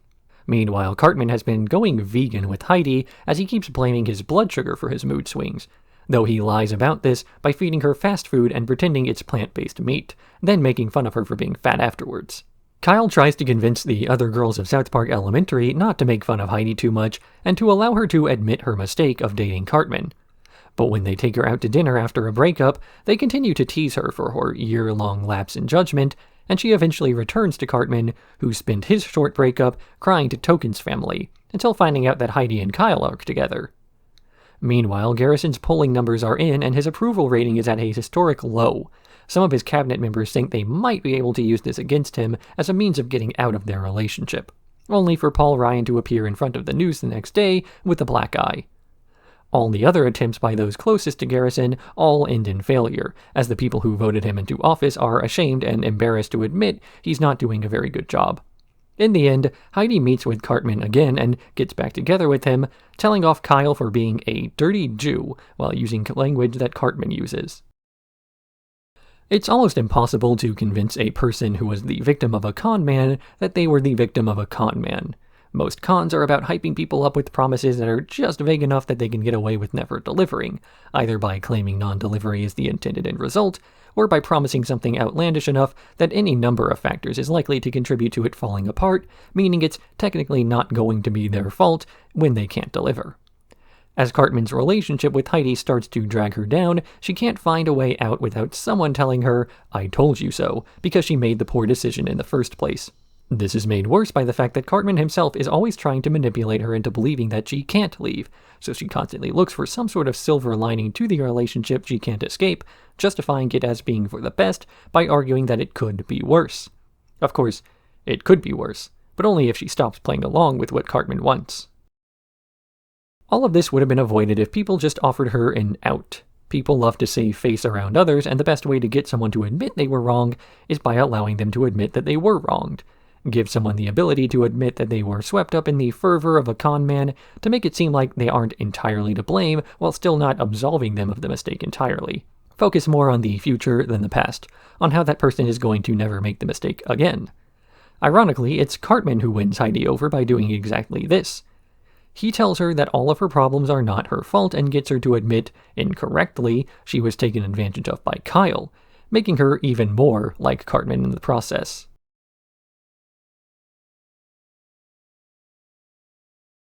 Moss Piglets. The Special Ed Science Fair is coming up, and Nathan's model volcano is no match for Jimmy and Timmy's work on training water bears to do the hokey pokey.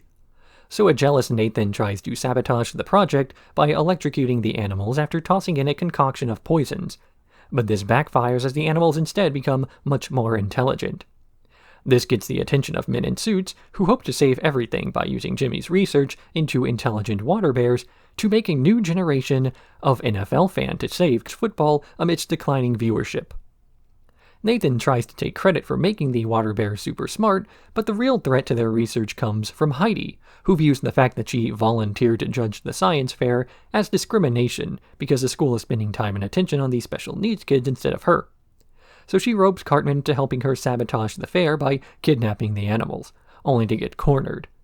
In spite of Cartman's attempts to calm her down, she drinks the tardigrades so no one can have them, and then gets gassy every time she hears the hokey pokey. Between this episode and the last one, Heidi has finally become Cartman 2.0, the same personality and sense of entitlement, but actually having the drive to do something with this selfishness. Where Cartman tends to complain and only really acted malicious when he felt he was wrong, Heidi will go out of her way to be wronged, and then act on that, picking fights just to have a fight picked. Like last season, she's a provocateur, shutting down the Special Ed Science Fair because she personally doesn't want to attend instead of just making up something about a scheduling conflict. There's a lesson here tying to the previous episode's themes, as well as the overarching plot of the season, that spending time around toxic people tends to make you just as bad, especially when your relationship to those people starts to become a larger and larger defining point of your life.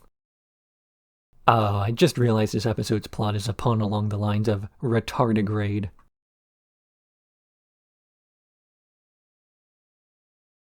Super hard PC-ness. To better address the increase in bullying in South Park Elementary, mostly caused by Cartman and Heidi, PC Principal hires a new vice principal, Strong Woman. But her ability to speak politically correct starts to cause Hootie and the Blowfish to play in PC Principal's head, something he gets diagnosed as romantic feelings. He brings in a new counselor, Miss Conduct, to address his potential crush, only for her to start flirting with Mr. Mackey. Meanwhile, Kyle is upset about the new Terrence and Phillip revival on Netflix, considering the humor to no longer be funny as he feels for the people being farted on. So he launches a campaign to silence Canadian humor in spite of the warnings from his friends that he is starting to sound kind of like his mom. Eventually, stopping a taping of the Terrence and Phillip show with other Millennials Against Canada. These protests attract the attention of Garrison, who is then visited by the Canadian Minister of Streaming, demanding that Americans stop boycotting Canadian goods, which only angers Garrison into launching a nuclear bomb, destroying Toronto. The missile alert for this bomb causes PC Principal and Strong Woman to evacuate the students into the gym, where the two argue over whether it's appropriate to hold a door for someone, eventually holding hands.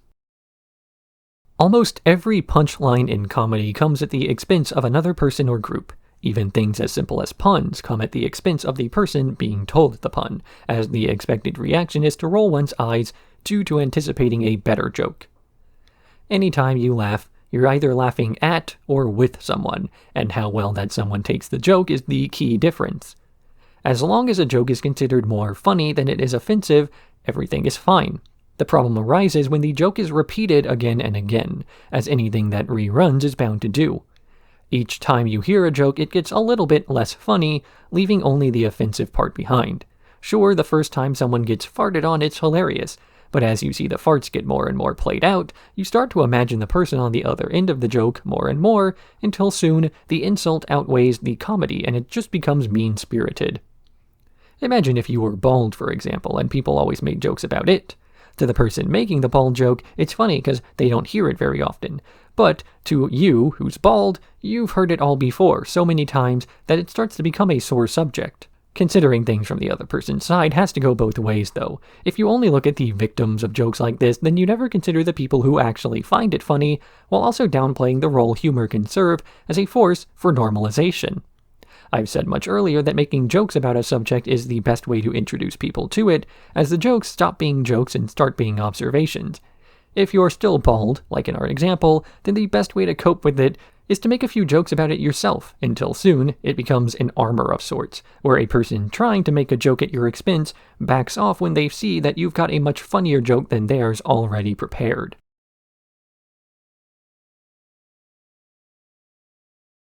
Splatty Tomato. Children around South Park are starting to grow fearful over sightings of Mr. Garrison in the woods, something that a local family, the Whites, blames on South Park Elementary being run by liberals. But other kids have also seen Garrison living in the woods, asking people about his approval ratings, so they set out to hunt him down while listening to 80s music, just like in Stranger Things.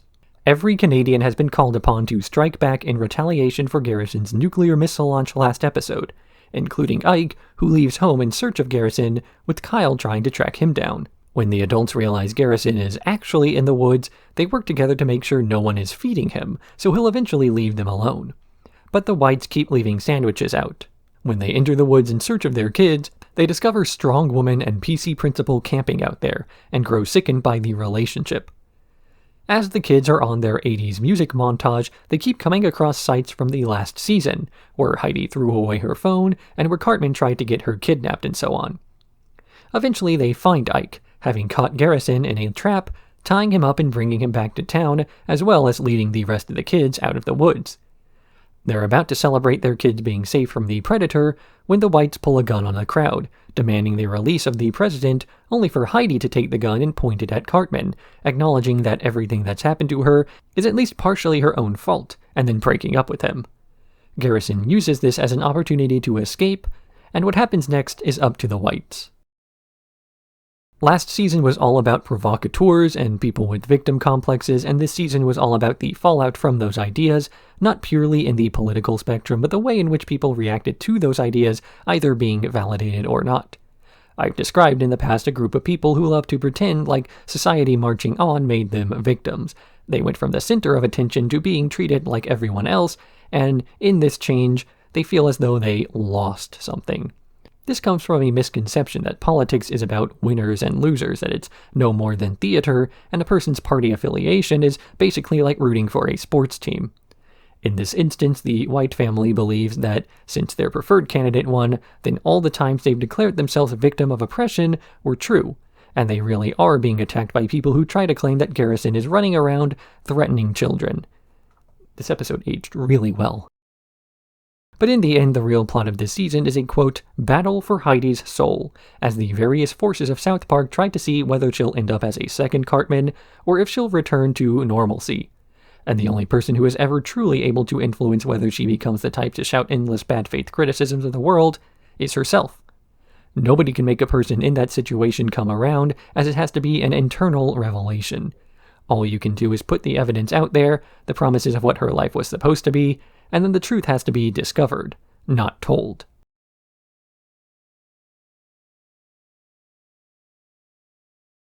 Dead kids. Cartman fails a math test that Token aced, which makes him suspicious because he cheated off of Token. So he comes to the conclusion that Token wrote in the wrong answers on purpose, then replaced them with the correct ones to get back at Cartman for saying he didn't like the movie Black Panther.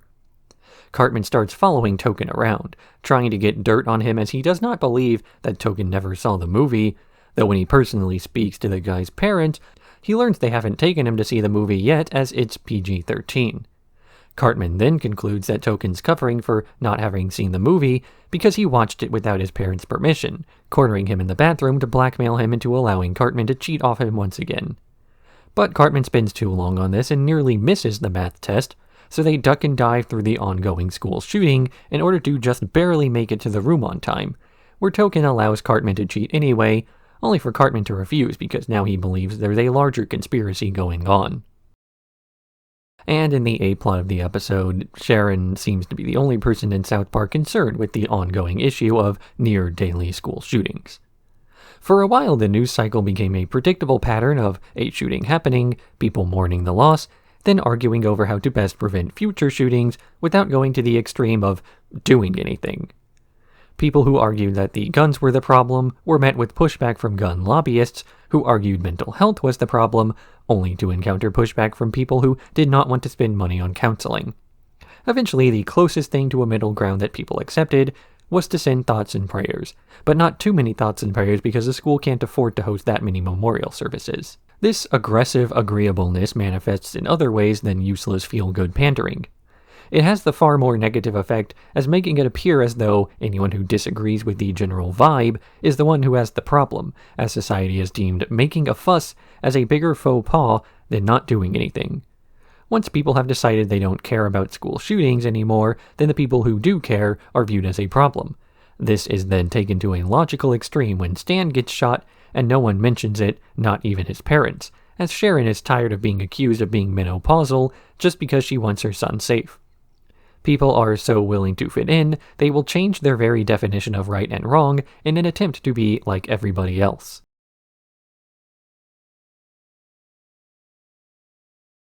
A boy and a priest.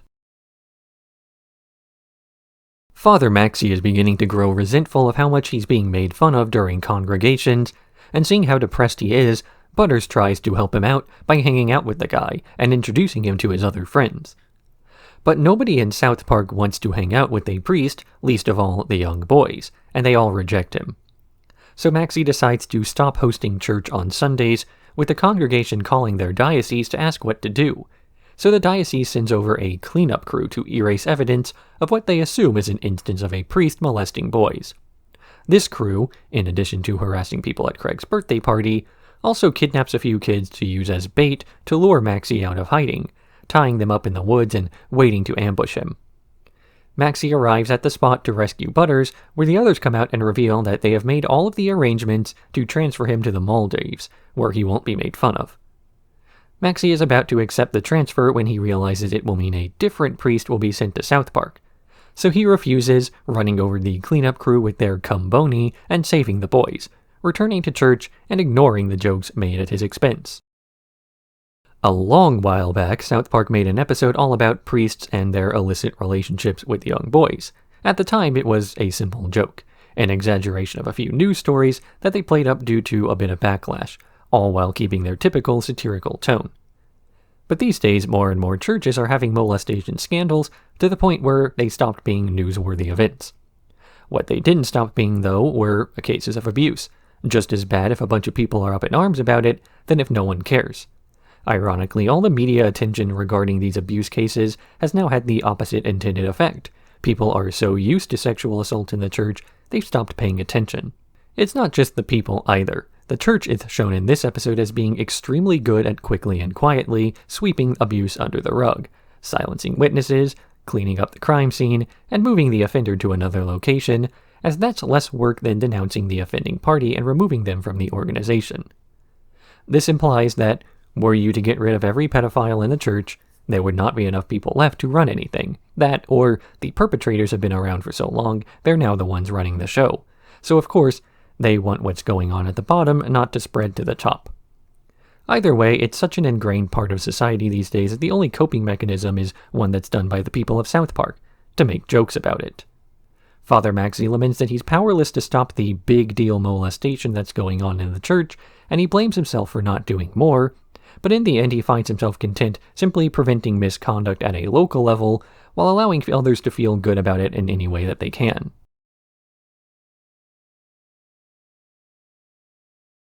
The problem with a poo. The city council cuts funding to Mr. Hankey's Christmas pageant in light of the guy not being as beloved as he once was. This is made worse when Mr. Hankey starts taking Ambien at night and tweeting out insulting rants targeted towards everyone in South Park. Hankey tries to sue the city for firing him, but can't find a lawyer willing to defend him. He winds up choosing Kyle, the only person who still believes in him, but Hankey keeps cursing out everyone at the trial, and his firing gets upheld. So Mr. Hankey resorts to the tactic of reinvigorating the Christmas spirit to remind everybody of why they love him, even if it is October. Meanwhile, Strong Woman is pregnant after her fling with PC Principal, trying to keep the fact that he's the father a secret due to the shameful nature of their relationship. She gives birth to 5 PC babies, who cry when people around them act bigoted, making it even more obvious PC Principal is the father, though he insists he's merely the Manny. They take these PC babies to Mr. Hankey's Christmas pageant, but the kids start crying during the performances, causing Mr. Hankey to curse them out and finally turning not only the town against him, but Kyle too. In the end, South Park says goodbye to Mr. Hankey, sending him to a town where people are far less progressive, Springfield. Kyle was the first person in South Park to believe in Mr. Hankey, and now he's the last one to believe in him, his attachment to the guy being one of the longest-running character moments from the show, but one that has not aged as well in-universe, as the once-beloved celebrity has been steadily revealed to be not so great of a person. This ties in with last season's episodes like Sons of Witches, where the Me Too movement was beginning to reveal that more and more of the very famous in the world were really sexual abusers, with each person coming up with some sort of justification that very few but the most devoted fans bought.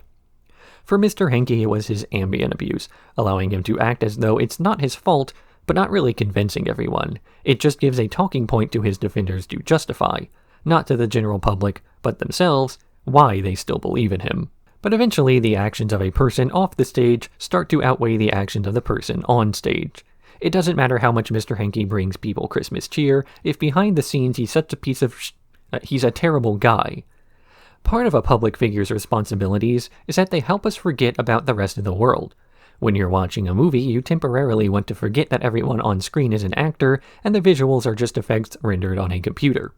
You want to forget that the characters in South Park are computer images designed to emulate a paper cutout. But when you see the face of an abuser, you don't think about Christmas cheer, you just think of all the things they tweeted while high on Ambien.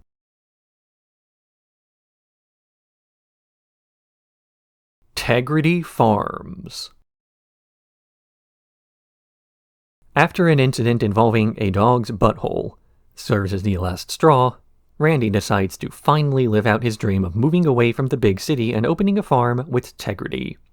The Marsh family moves out to the countryside and begins to grow marijuana alongside Towley, his quality assurance specialist. But representatives from a vaping business arrive trying to cut a deal with Tegridy Farms, one Randy turns down, although his neighbors are accepting the buyouts.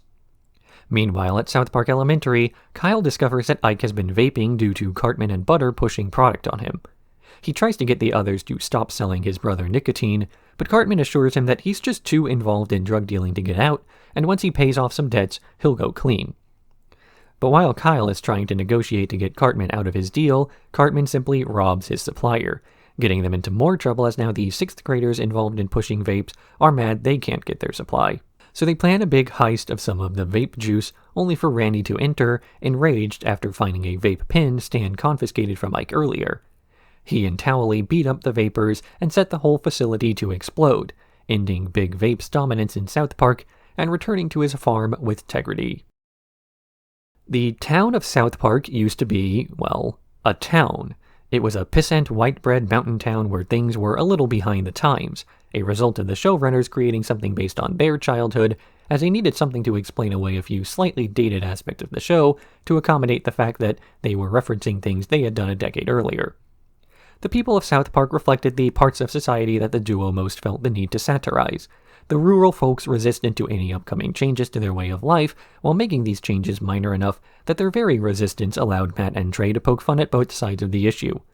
But as South Park ran for longer and longer, the subject of their humor started to shift as society did, and now we've gone from a bunch of lower-class, small-town conservative stereotypes to a bunch of urban elite, upper-middle-class liberal stereotypes. This mostly has to do with the fact that Matt and Trey have always made South Park semi-biographical. Stan, Kyle, Cartman, and Kenny all represent something about themselves, while the town represents where they lived. But now they're making millions off of streaming deals and they live in the big city where their studio is located.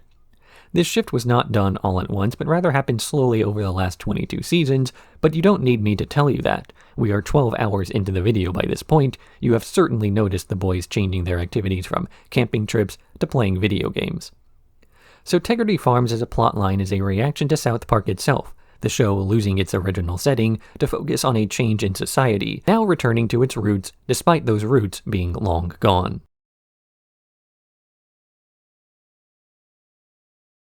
The Scoots. Halloween is coming, and all the kids of South Park are planning on using e-scooters that have started appearing around town to trick-or-treat so they can get more candy. But not everyone likes these scooters, as Mackie keeps getting bumped into, growing enraged at the number of them and trying in vain to destroy as many scooters as he can, only for them to keep coming back. Unable to destroy the scooters, the adults of South Park start to worry as they realize there won't be enough candy on Halloween night to satisfy the kids coming from all over, and they clean out all the candy stores around town so they won't get egged. As Mackie is preparing, Kenny comes into his office lamenting that everyone is going to be using e-scooters but him because he doesn't have a smartphone, and this gives Mackie the idea to rush to the edge of town and take down the cell phone tower using Mackie's car to tear it down, then shutting down everyone's cell phones, causing the scooters to deactivate. Kenny's then able to join his exhausted friends for a proper trick-or-treating experience now that they're all on equal footing. Another Halloween episode, another horror movie parody. This time it's The Birds, meant to be a pun based on a company named Bird that handle e-scooter rentals. As more and more of these scooters showed up, the holiday celebrations become threatened, with the massive number of people riding around causing panic among the parents. The narration of Kenny throughout the episode implies that this is a Halloween just like the old days, as well as one of the last he ever takes part in part because trick-or-treating was already on its way out by this point. Too many people driving on the roads on Halloween night made it into the day with the highest number of pedestrian fatalities of the year, like before, causing panic among the parents. So many cars were on the road, in fact, that most neighborhoods these days do a neutered trunk-or-treat celebration, little more than a bunch of cars parked in a circle, with people walking a few steps to each one.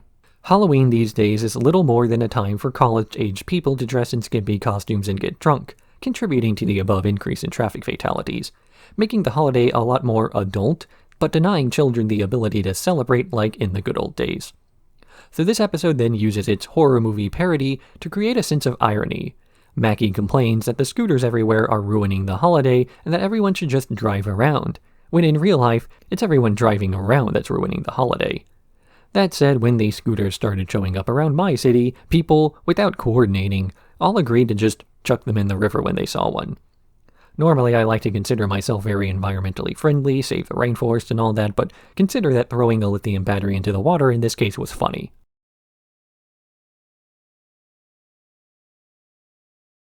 Time to get cereal. While out hunting, Jimbo and Ned discover bear, or maybe pig tracks in the field, and Ned gets carried off by a monster. Later on, this monster ends up disemboweling a kid at South Park Elementary, though the Park County Police Department investigates it as though it were just another school shooting. But Stan knows the truth. It was Man-Bear Pig. They track down Al Gore, who promises to help them out, but only after they agree to throw him a party, celebrating that he was right, and that they should have listened. Meanwhile, the police are investigating the boys as they believe they're responsible for the string of school shootings taking place outside of schools, with Sergeant Yates rushing the investigation so he can go home to play Red Dead Redemption 2. The boys and Al Gore head to the woods and perform a ritual to summon Satan so they can ask him for information on Man-Bear Pig, and he directs them to the local library. They learn that Man-Bear Pig is a deal-making demon, come to collect on a bargain he made years ago in a violent fashion. Al Gore gives up his cape and Nobel Prize, saying that the responsibility to clean up the mess of Man-Bear Pig is now with the kids. But the police don't listen, arresting the boys as Stan pleads with them to do something. Nobody got cereal. Man-Bear Pig is destroying the town of South Park, so the residents get together to decide if maybe it's possibly time to mull over considering whether or not to worry. The boys have escaped from prison by bribing the security guard with tips for Red Dead Redemption 2, and they seek out help, with Stan learning from his father that Grandpa Marsh also used to talk about Man-Bear Pig a lot. Stan goes to the retirement home to ask about Man-Bear Pig, where he learns who was responsible for the deal in the first place, the baby boomers, and he returns to the rest of the boys who have just left a long presentation by Al Gore, who tells them of this. Meanwhile, Satan has decided to fight Man-Bear Pig himself as a way to recognize that the world has been doing a lot of favors for him lately. But he gets beaten savagely, dying and returning to heaven, which makes the townsfolk agree that maybe they definitely have to think about entertaining the idea of beginning to worry at some point in the near future. Before the boys can start repelling Man-Bear Pig, though, they're about to be arrested for breaking out of prison, only for Sergeant Yates to stop the arrest, saying that he's learned a lot from having to restart his RDR2 playthrough. In the end, Man-Bear Pig agrees to stop destroying South Park if they agree to give up sports cars, ice cream, soy sauce, and Red Dead Redemption 2, but unwilling to do this, they simply delay Man-Bear Pig's return by another generation. Climate change will manifest as a series of disasters viewed through phones with footage that gets closer and closer to where you live until you're the one filming it. South Park has covered climate change before with a dedicated episode, and they've had several mentions in the past about how they believed it was all a myth, but now they're at the point of being the guys recording footage of disasters through their phone, if not an overt natural disaster, then a more subtle tragedy. South Park is in Colorado, where the duo are from. It is iconic for its snowy vistas, which are not just a way to cover for the fact that the characters do not have walk cycles by burying their legs in snow. But even looking at South Park as the show has received a few visual updates gives insight to what's different. There is a lot more green on the ground than before. Last episode was the Halloween episode, so this one takes place in November. November used to be cold. It turns out that Man-Bear Pig was real. He's just not so overtly violent as people imagined him to be. Sure, part of this is the fear-mongering made by climate alarmists. They made it sound as though there was going to be an apocalyptic event happening all at once. Climate change was implied to be like the movies, where a huge tidal wave shows up, and that's it. But the non-alarmists, the experts, were the ones who pointed out the really insidious part of climate change. It's very slow. The lakes are a little drier every year. The floods are a little worse. The hurricanes cause a bit more damage. Some years it's not as bad as last year, and then the next year is the worst in history. Or the worst in history so far. And if you don't believe it's happening, that doesn't matter, your insurance company does. If they oversell the impact of climate change, they lose customers due to price hikes for predicted disasters that never occur. If they undersell the impact, they lose money due to replacing houses that were destroyed by natural disasters that were never supposed to happen. So now Man-Bear Pig is in South Park, and the hardest thing to do is getting enough people on board with doing something about it to prevent a total disaster. but some people are too used to their way of life and the perpetual growth that it necessitates to possibly consider making small concessions in exchange for not being mauled to death, though it's more so the people at the top who ought to be negotiating than those at the bottom. The people telling us it's our responsibility to fight off Man-Bear Pig by using paper straws are the ones who fly exclusively by private jet. There's a reason the first person Al Gore asks for help is Satan, as though he is more likely to actually improve the world than people with private jets. Anyway, this episode is more of an apology episode for all of their earlier climate denial, a way of showing that they know they were wrong without completely changing the original messaging. Back when I first covered Man-Bear Pig, I spoke about how the episode was less about actual climate change and more about that they didn't like Al Gore, and here they're still very consistent in thinking that he's a boring guy who talks about himself too much.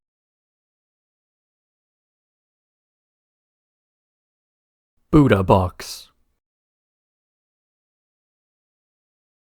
While discussing his recent concerns with Black Panther with his therapist, Cartman is diagnosed with anxiety, something he uses to justify being a jerk to everyone in public. After enough social interaction, he discovers the Buddha Box, a device that goes over your head and prevents you from hearing or seeing anything but your phone. After wearing the Buddha Box around town and getting in everyone's way, Kyle tells him off for using his anxiety as an excuse to dissociate, saying everybody feels anxious at times and he isn't special. But rather than accepting this, Cartman decides to go to the mayor to push Buddha Boxes on the whole town. Meanwhile, PC Principal and Strong Woman are struggling with the PC babies as they cannot seek help in raising them without risking their relationship being public. So to deal with the stress, the duo both get Buddha Boxes to use their phones instead of watching after their kids. Once unsupervised, the PC babies walk out of the house and start protesting a bar, a viaduct's construction, and even releasing a single.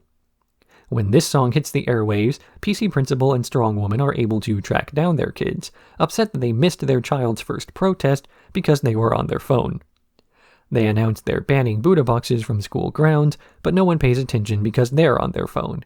And realizing that no one is paying attention, Strong Woman and PC Principal finally make their relationship public.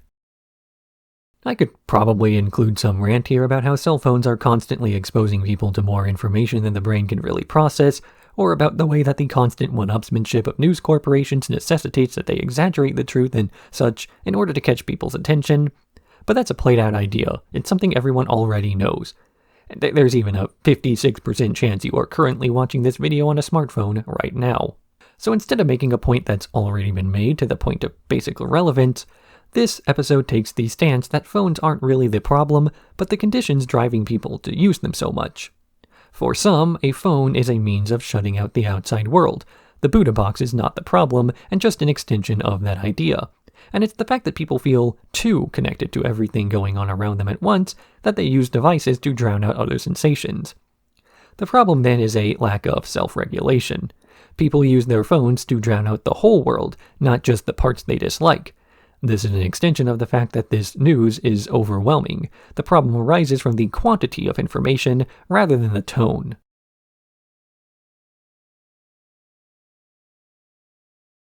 Unfulfilled. Butters is working on decorating his bike for the upcoming bike parade, with the other 4 boys deciding to join him because they haven't done anything together for a few seasons. They order several parts from Amazon to decorate their bikes according to a theme, but none of the items arrive as there's an ongoing strike among the fulfillment center employees. This strike is being led by a man named Josh Carter, a former Amazon employee who was turned into a box after a workplace accident Jeff Bezos blamed on human error. As the strike continues, Jeff Bezos himself arrives in South Park, threatening the mayor into doing more to stop the employees from organizing, and even stepping in to downgrade the Amazon Prime status of strikers. This is enough to convince Stephen Scott to cross the picket line and return to work, though no one else joins him. Hoping to get parts for their bike parade, the boys head to the South Park Mall, which they find mostly abandoned, and seeing the employees hanging around there, they make a deal with Bezos to repopulate the fulfillment center in exchange for their stuff. The next day, the boys all get their stuff specifically from Bezos in exchange for repopulating his fulfillment center, though Stewart is furious that Kenny would help break a strike, so he takes him to see a speech given by the box Josh that encourages him to show a little bit more class solidarity. This causes Kenny to give up on the parade because it's a show of excessive commercialism. Without Kenny, the boys won't be able to win the bike parade, so they decide that if they can't win, they can make everyone else lose, which they try to achieve by getting the bike parade cancelled for being offensive. Tegridy Weed is having a great week as more and more workers and consumers alike turn to Randy's business to deal with the strike, with Randy and Towley coming up with the idea to use e-scooters to deliver weed to people's houses directly. While trying to start a protest against the bike parade, the boys look for a place to buy poster board and paint, only to see that every business in South Park has shut down because of the fulfillment center. They look to Santa for a Christmas miracle, but he refuses to deliver Christmas cheer due to Mr. Hanky being driven out of town. So the boys confront the mayor directly, only for Bezos to have taken over the office, killing Kenny with an Alexa, then lecturing the kids on the destruction of the class system. But he's stopped when the town of South Park, all high on Tegridy, arrives to tell him off, with the fulfillment center being shut down and the bike parade continuing as normal. Class conflict is such an underlying part of any society that to fail to mention it during a political struggle is either ignorant or malicious. Capitalism necessitates an underclass to perform the labor, to turn the capital owned by the ruling class into products and to make the actual money. But labor organization has always threatened this system, more specifically the inequality that it is built upon. Without striking and unionizing, the system tilts further and further in the direction of a monopoly, until soon we see the whole country wind up like the city of South Park, a desolate wasteland of closed businesses and idle people with nothing to do but begrudgingly accept their role at the bottom of the social hierarchy. People are fundamentally greedy and self-interested, at least on a basic level. Organizing can cause people to combine their interests, elevating their neighbor as they understand that what's good for one person like you is good for everyone. This is where class conflict comes into play. The lower classes, or producing class, has the lowest paying jobs despite making everything. The middle class, the consumer class, doesn't make things directly but usually has some involvement in logistics or the service industry. Then, the owning class does nothing but collect a percentage of the profits of the other groups as a reward for already having a lot of money, or owning the means of production. You're probably wondering, why does the working class, the largest of the economic ecosystem, not simply eat the rich? The answer is shown here as a result of the strike. The productive class resents the consumer class for exploiting their labor while not wishing to do it themselves, and the consumer class resents the producing class for demanding more compensation as it gets in the way of the consumers getting their stuff. What's important to guys like Bezos is that neither group ever acknowledges that they need the other one to stay employed. Business owners like Randy need fulfillment center employees to keep his business stocked with materials for advertising, while the fulfillment employees need someone to buy what they're shipping, or else they lose their jobs as well. The guy no one really needs, though, is the guy theoretically in charge, so his job has far more to do with oppression than creation. It's not like the forklift driver is going to suddenly forget how to drive a forklift if Jeff Bezos falls out of a window.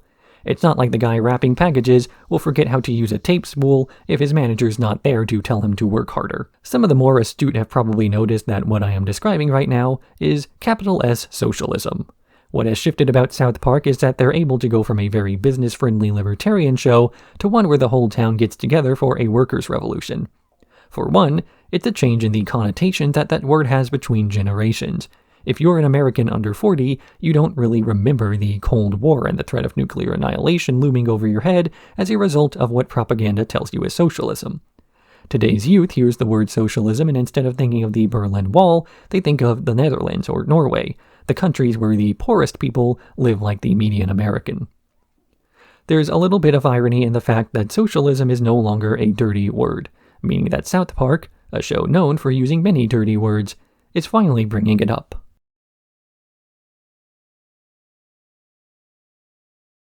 Mexican Joker. In this season premiere of Tegridy Farms, Randy has noticed that his sales numbers are declining, and when he goes to some of his customers to ask why, he learns that more and more people are home-growing weed instead of buying it from him. He teams up with a few of the suits from last season to put a stop to home-growing by taking it to the courts, but the amendment is shot down. So he takes matters into his own hands and simply firebombs several homes around the city to stop the farms himself. Meanwhile, Cartman is watching an ice raid against one of the home growers and, realizing you can now call immigration on anyone you don't like and have them thrown into a camp, he calls ice on Kyle. Kyle is thrown into a detention center, where the staff in charge is baffled by the fact that he isn't brown, and when they take him in for questioning, he dumbs down an explanation of why it's all wrong by saying that a generation of immigrants raised to hate the US government will create a new supervillain. Fearing the rise of this Mexican Joker, the ICE agents try increasingly absurd things to get the kids on their side. Soon, Cartman is thrown into the detention center as well, where he accidentally gives Kyle an escape attempt idea, to convert all the children to Judaism to prove a point, though when the guard realizes that Mexican Joker was just an example, he relaxes. By this point in South Park's history, the show has settled into a semi-serialized script-writing method, where each individual episode will still have its hat, so to speak, but the overall season will generally follow a theme. It's not the full-on serialization we had in seasons 19 and 20, something done away with likely because of Matt and Trey's proven inability to predict the future. But it's kept not out of a desire to run the idea into the ground, but merely an adjustment of the same general concept. While predicting details of the future is impossible, predicting the general vibe of the near future is far easier. Each plot can build up to something, with that something being less of a solid plan and more the concept of a plan. They have no idea what they're doing, but they're going to do something, and they just have to vaguely point in the direction of that something until it becomes clear what it's going to be. It's not like Matt and Trey aren't good at making things up on the fly already, so why not lean into that? This episode has two plots about a bad guy being created as a reaction to the world around him, with Randy slowly becoming a towel, like a wet blanket, who starts sabotaging his own industry in order to keep more of the profits for himself, while Kyle warns ICE about the fact that terrorizing minority groups is not going to make them suddenly very obedient to the government. That detention camps people are thrown into for arbitrary reasons sounds more like a supervillain origin story than something meant to instill law and order. Because grabbing people you dislike out of their homes and throwing them into a concentration camp in another country doesn't actually make anything safer.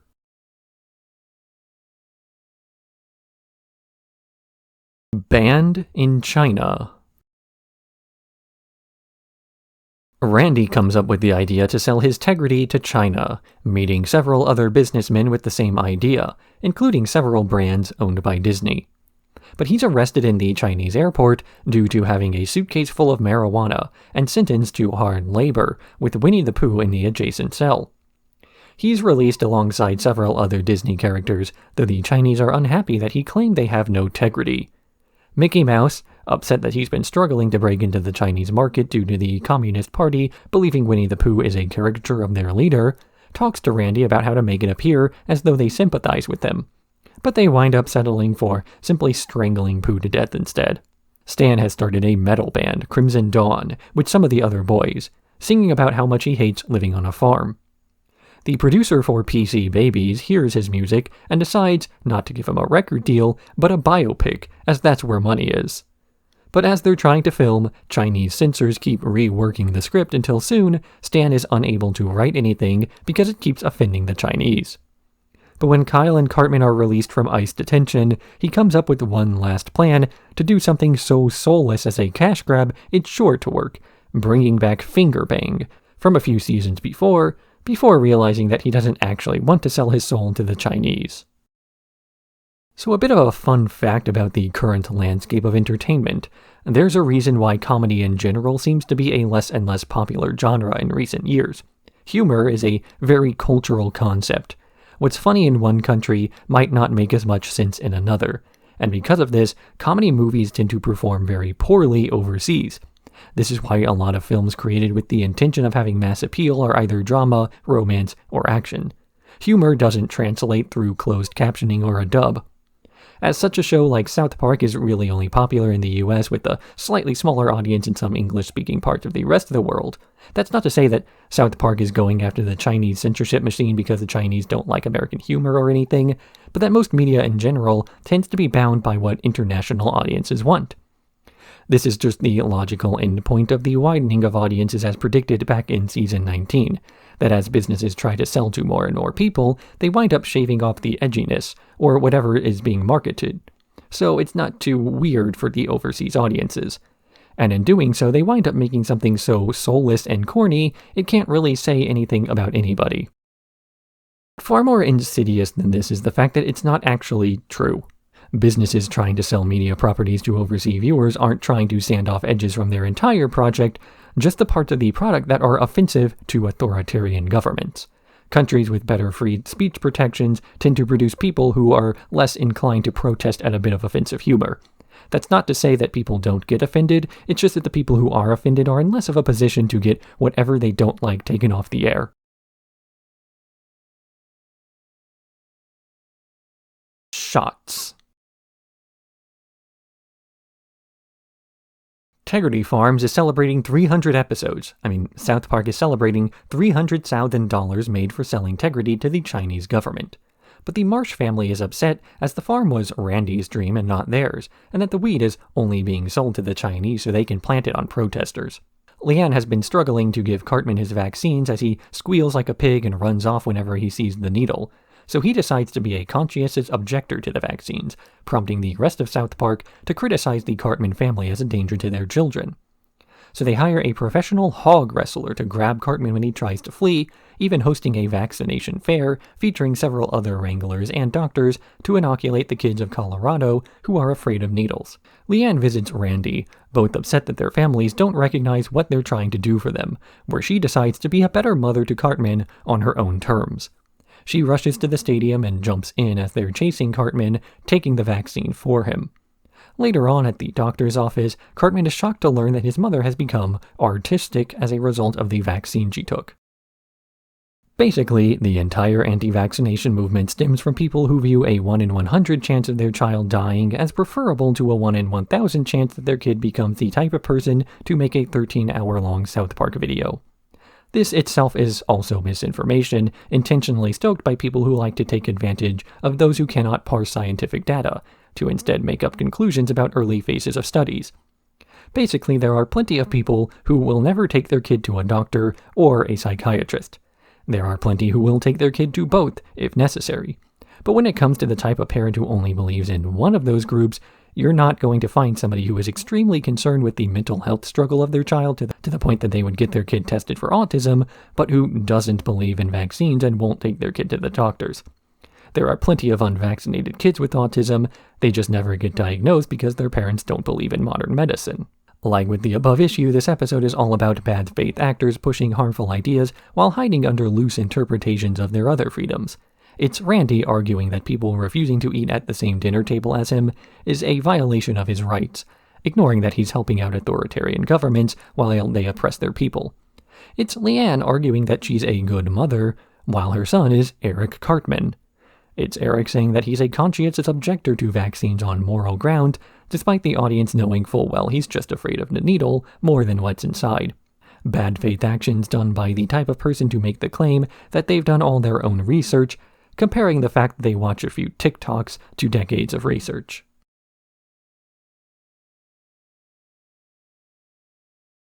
Let them eat goo. Cartman is furious that there is a fish paste being served in the cafeteria as a result of the other students demanding more environmentally sustainable food. But while throwing a tantrum that he can't have his meat, he has a heart attack and is rushed to the hospital. Twice. When he returns to school, he finds that meat is back on the menu, though the whole student body is carefully watching him eat it. Randy is trying to figure out a way to increase sales, and Howley has the idea to sell the cheap parts of their plants that they usually throw out as mulch. But while transporting this mulch, he learns of plant-based meats and begins to sell the Tegridy burger, which gets people high enough not to care that it tastes bad. But other businesses start to get upset with the competition, specifically those working with a goo man, who has been selling plant-based meats around South Park. They plot with local ranchers to dump a bunch of cows on Randy's property, then use footage of him killing these cows to fuel protests against his business. Tired of lying to Cartman, Butters confesses that they've been serving goo in the cafeteria, and after a meeting with the goo man about where plant-based meats come from, Cartman acknowledges that nothing has really changed, as the cafeteria food before was just as processed as it is now. Basically, everything that you're not getting directly from a hole in the ground or a market stall is going to have been goo at some point. There's a reason that the common English phrase for when you lose a state of blissful ignorance is seeing how the sausage is made. Even if you get it from a credible butcher, like a guy in your neighborhood credible, the first thing they'll do after getting the cuts of meat is to grind it into a goo or a paste of some sort, then reshape it into what you really wanted. Basically, all food is goo at some point, or so removed from its original form, you could be eating anything and the real flavor gets added in after the fact, or, it's just salt. The major criticism of plant-based meat is that it tastes terrible, but the flavor isn't really that far off from any sort of mass-produced food from a similar supplier. In fact, if you stopped eating meat entirely for a few years and suddenly had a fast food burger, you'd almost assuredly vomit it out afterwards. It's like giving a flavor-blasted hot chip to a medieval peasant. They would be destroyed because they're not used to anything that processed, but if you acclimate someone to plant-based meat, then they'll be fine digesting it like everything else. You won't even need to get them a little high first to make it palatable. Long story short, it's slop, but so is everything.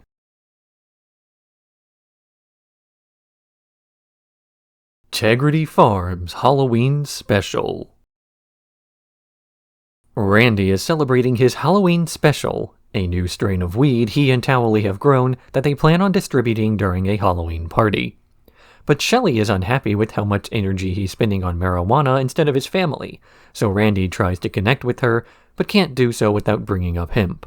Unable to cope with Shelley's marijuana problem after she tries destroying his new strain with some chemicals, he asks the police to have her arrested for the night to teach her a lesson. Her cellmate is Butters, who is in jail after an argument with a mummy who's been following him since a trip to the museum over a gift that Butters re-gifted. Back at the Halloween party, the people smoking the contaminated strain start panicking over sightings of various monsters, calling the police and bringing the whole force over to Tegridy Farms for a shootout. They bring Butters as they assume he'll be able to gaslight the mummy causing it all, and Shelley arrives at well, creating a hangover cure that she splashes on her father, as she's aware that Randy was just hallucinating the whole thing. As the mummy wasn't actually causing the attack on Halloween night, Butters is forced to apologize to it, and the mummy leaves him, tired of the presumed abuse. Over 2 decades before this episode aired, Matt and Trey made the Terrence and Phillip special episode as an April Fool's Day prank to their audience, basically doing the exact opposite of what fans wanted, in order to make the audience the butt of the joke while getting a laugh in at their expense. They didn't expect the backlash to be as intense as it was, though they assumed that people were never really attached to their characters, at least not enough to get angry over not learning lore and backstory and whatnot. This sort of mentality is carried over to the modern South Park seasons, with the Tegridy Farms plotlines existing as a way to troll the audience over the fact that they wanted more content about the boys, who have been appearing less and less frequently in recent seasons. I could be cynical and say that this is an intentional way of trying to remind the audience to be more grateful for the episodes they do enjoy, like when a show kills off a character, then brings them back in the interest of drumming up attention, not only as a gimmick to attract a casual fan, but to remind the hardcore fans of their love of the cast. But the tongue-in-cheek way in which the Tegridy bit is driven so far into the ground that in-universe characters are sick of Randy, and the fact that he even sings badly over the credits music, means that this is basically the same thing we saw back in Season 2.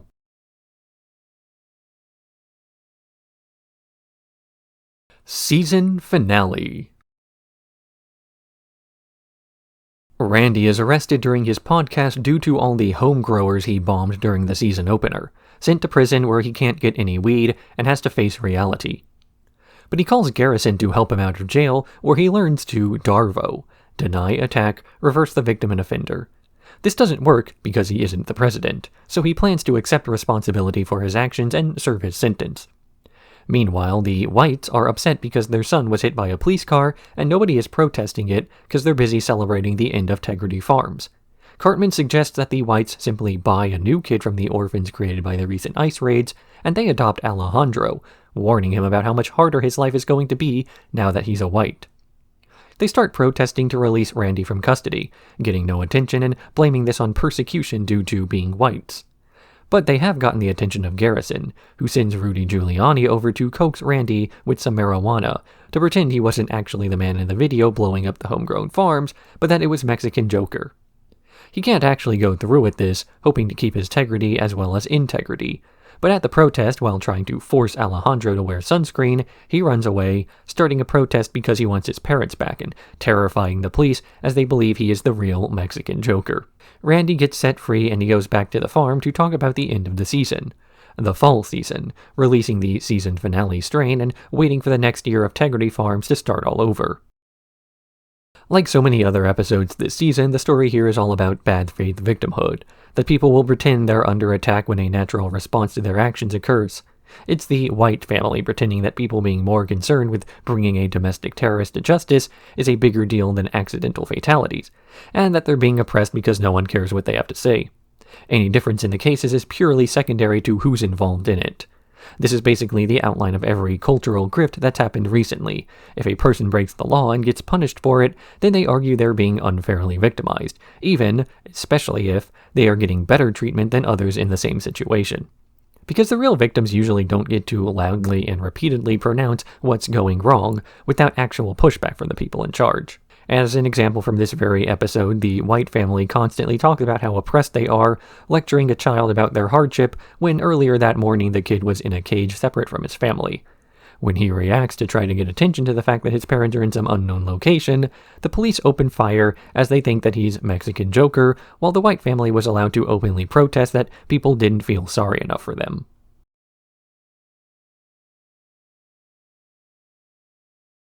Bored Girls. Nicole and Tammy join the Dice Studs club the rest of the boys are in, joining their games to the annoyance of Cartman, who wanted the club to be for boys only. The boys try playing more difficult games to scare off the girls, but they look up rulebooks beforehand and begin to win with power gaming moves.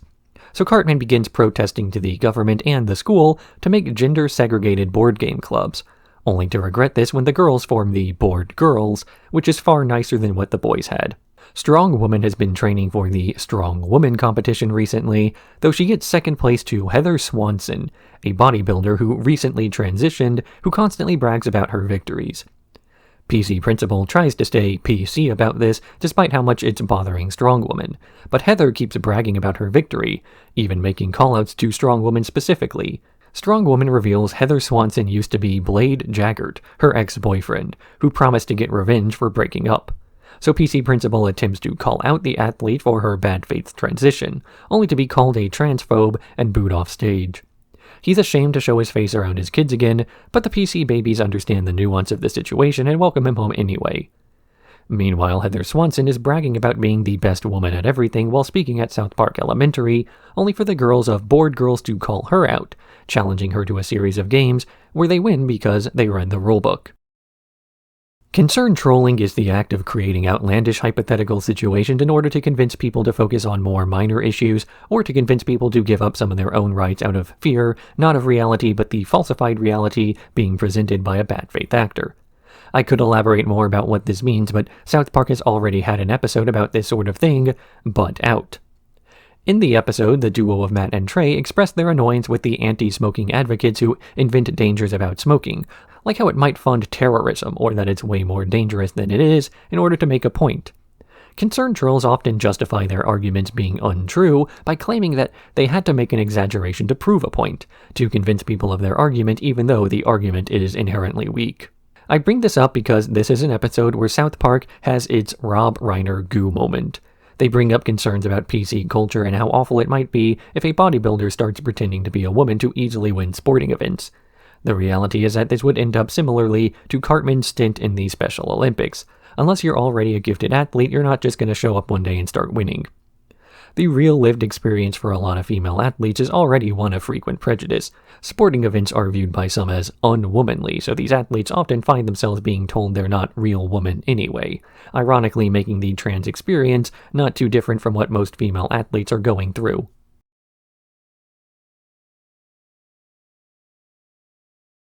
Turd Burglars. An episode where the boys are hired to steal Tom Brady's poop to get South Park a healthier gut biome that ends up being overtaken by a Dune reference. An episode with way too many hats to justifiably give it a proper review.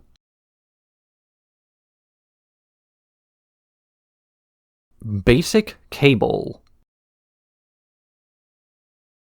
In this season premiere of the Scott Malkinson show, Scott is infatuated with the new girl, Sophie Gray, who's also diabetic.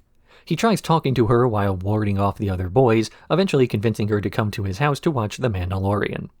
The catch is that he does not have Disney Plus, and when he tries to ask his father, a cable guy, to buy the service, his father grows infuriated that his own son is trying to support his competition. So the cable guys across South Park meet together, trying mostly to show up on time, but also agreeing to take out cable across the city. After messing around all day, they finally managed to cut the internet that the streaming services used, just after Scott Malkinson had bought a bootleg password from Nathan. So Sophie decides to watch The Mandalorian at one of the other boys' house, as so many different people have offered to watch it with her, and Scott throws a tantrum when they keep trying to flirt. When he demands they stop talking to his girlfriend, Sophie says they're not dating and tells him off, though when Scott starts pouting and checking his blood sugar levels, she talks with him about how they at least have some things in common. A meta-episode where the abundance of different streaming platforms causes not only the number of options in-universe to expand, but additionally is explained as causing the last few episodes to all be different properties, giving a justification for the tonal whiplash between each plotline. Over the last few years, the rise of the internet as a social tool has atomized pop culture. Once upon a time, there were only a few radio stations, but now you can listen to almost any song you want to from any platform. Even the biggest artists in the world right now are less known to the layman than decades prior. But this isn't viewed as a bad thing, just the opposite. The general audience is far wider than ever before, and there's a much greater ease to find things tailored to yourself instead of taking whatever's popular and forcing yourself to like it. This atomization of pop culture also gives greater permission for individual shows to bring their edginess back, as they don't have to have wide appeal. There's enough money to bring a specific group into a streaming service who wouldn't otherwise be there, meaning that even a niche show can be profitable, as there's far less concern with competition than there is with originality, at least in theory. Many networks haven't yet caught up to the AA style of show running, where you make more shows with less budget to attract more people, instead of dumping tons of money into a prestige show and then gambling on the entire planet watching it. Not everyone is going to have a Star Wars to bring the world together.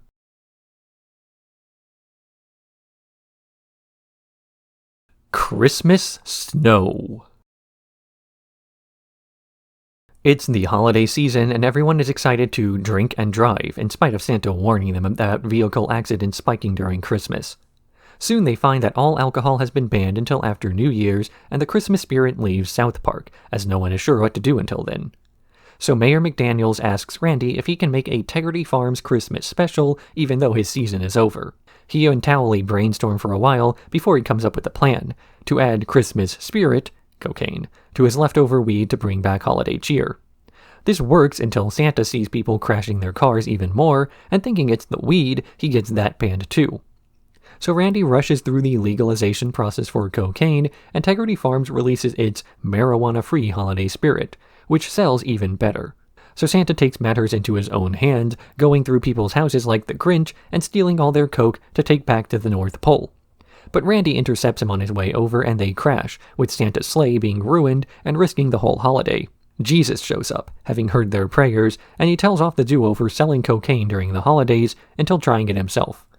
Santa and Jesus realize they're being old-fashioned, and Jesus performs a Christmas miracle, causing it to snow coke over the whole town and getting everyone back on the roads, saving Christmas and drunk driving. I'm choosing the end of Season 23 as a cutoff point for this retrospective for a few reasons. The biggest one is time restraints. I can only write and record and edit so much in a month, and going any further would either drag out this video's production a bit longer and make an awkward half-month of work, or cause me to rush through a few episodes and cut corners. The second reason is that seasons 24 through 26, with 27 having started airing a few days ago, are awkward mini-seasons done as a result of complications from the Paramount merger. Another big one is that it brings the retrospective full circle. South Park began as a Christmas special over 2 decades ago, so what better way to end it than another Christmas special? This even has the advantage of pitting Jesus and Santa against each other, but rather than fighting over the true meaning of Christmas, they fight over a product called Christmas Spirit before coming to peace with each other, less over ideological reasons and more so because Randy's cocaine was very good. That irreverent attitude towards the real meaning of the holidays is still consistent through the show's whole run, going from the fact that people are only celebrating because they want presents to people celebrating Jesus' birthday by driving under the influence. The show was never being made as a means of presenting a proper moral influence, but is instead a reaction to and parody of the worst aspects of our culture.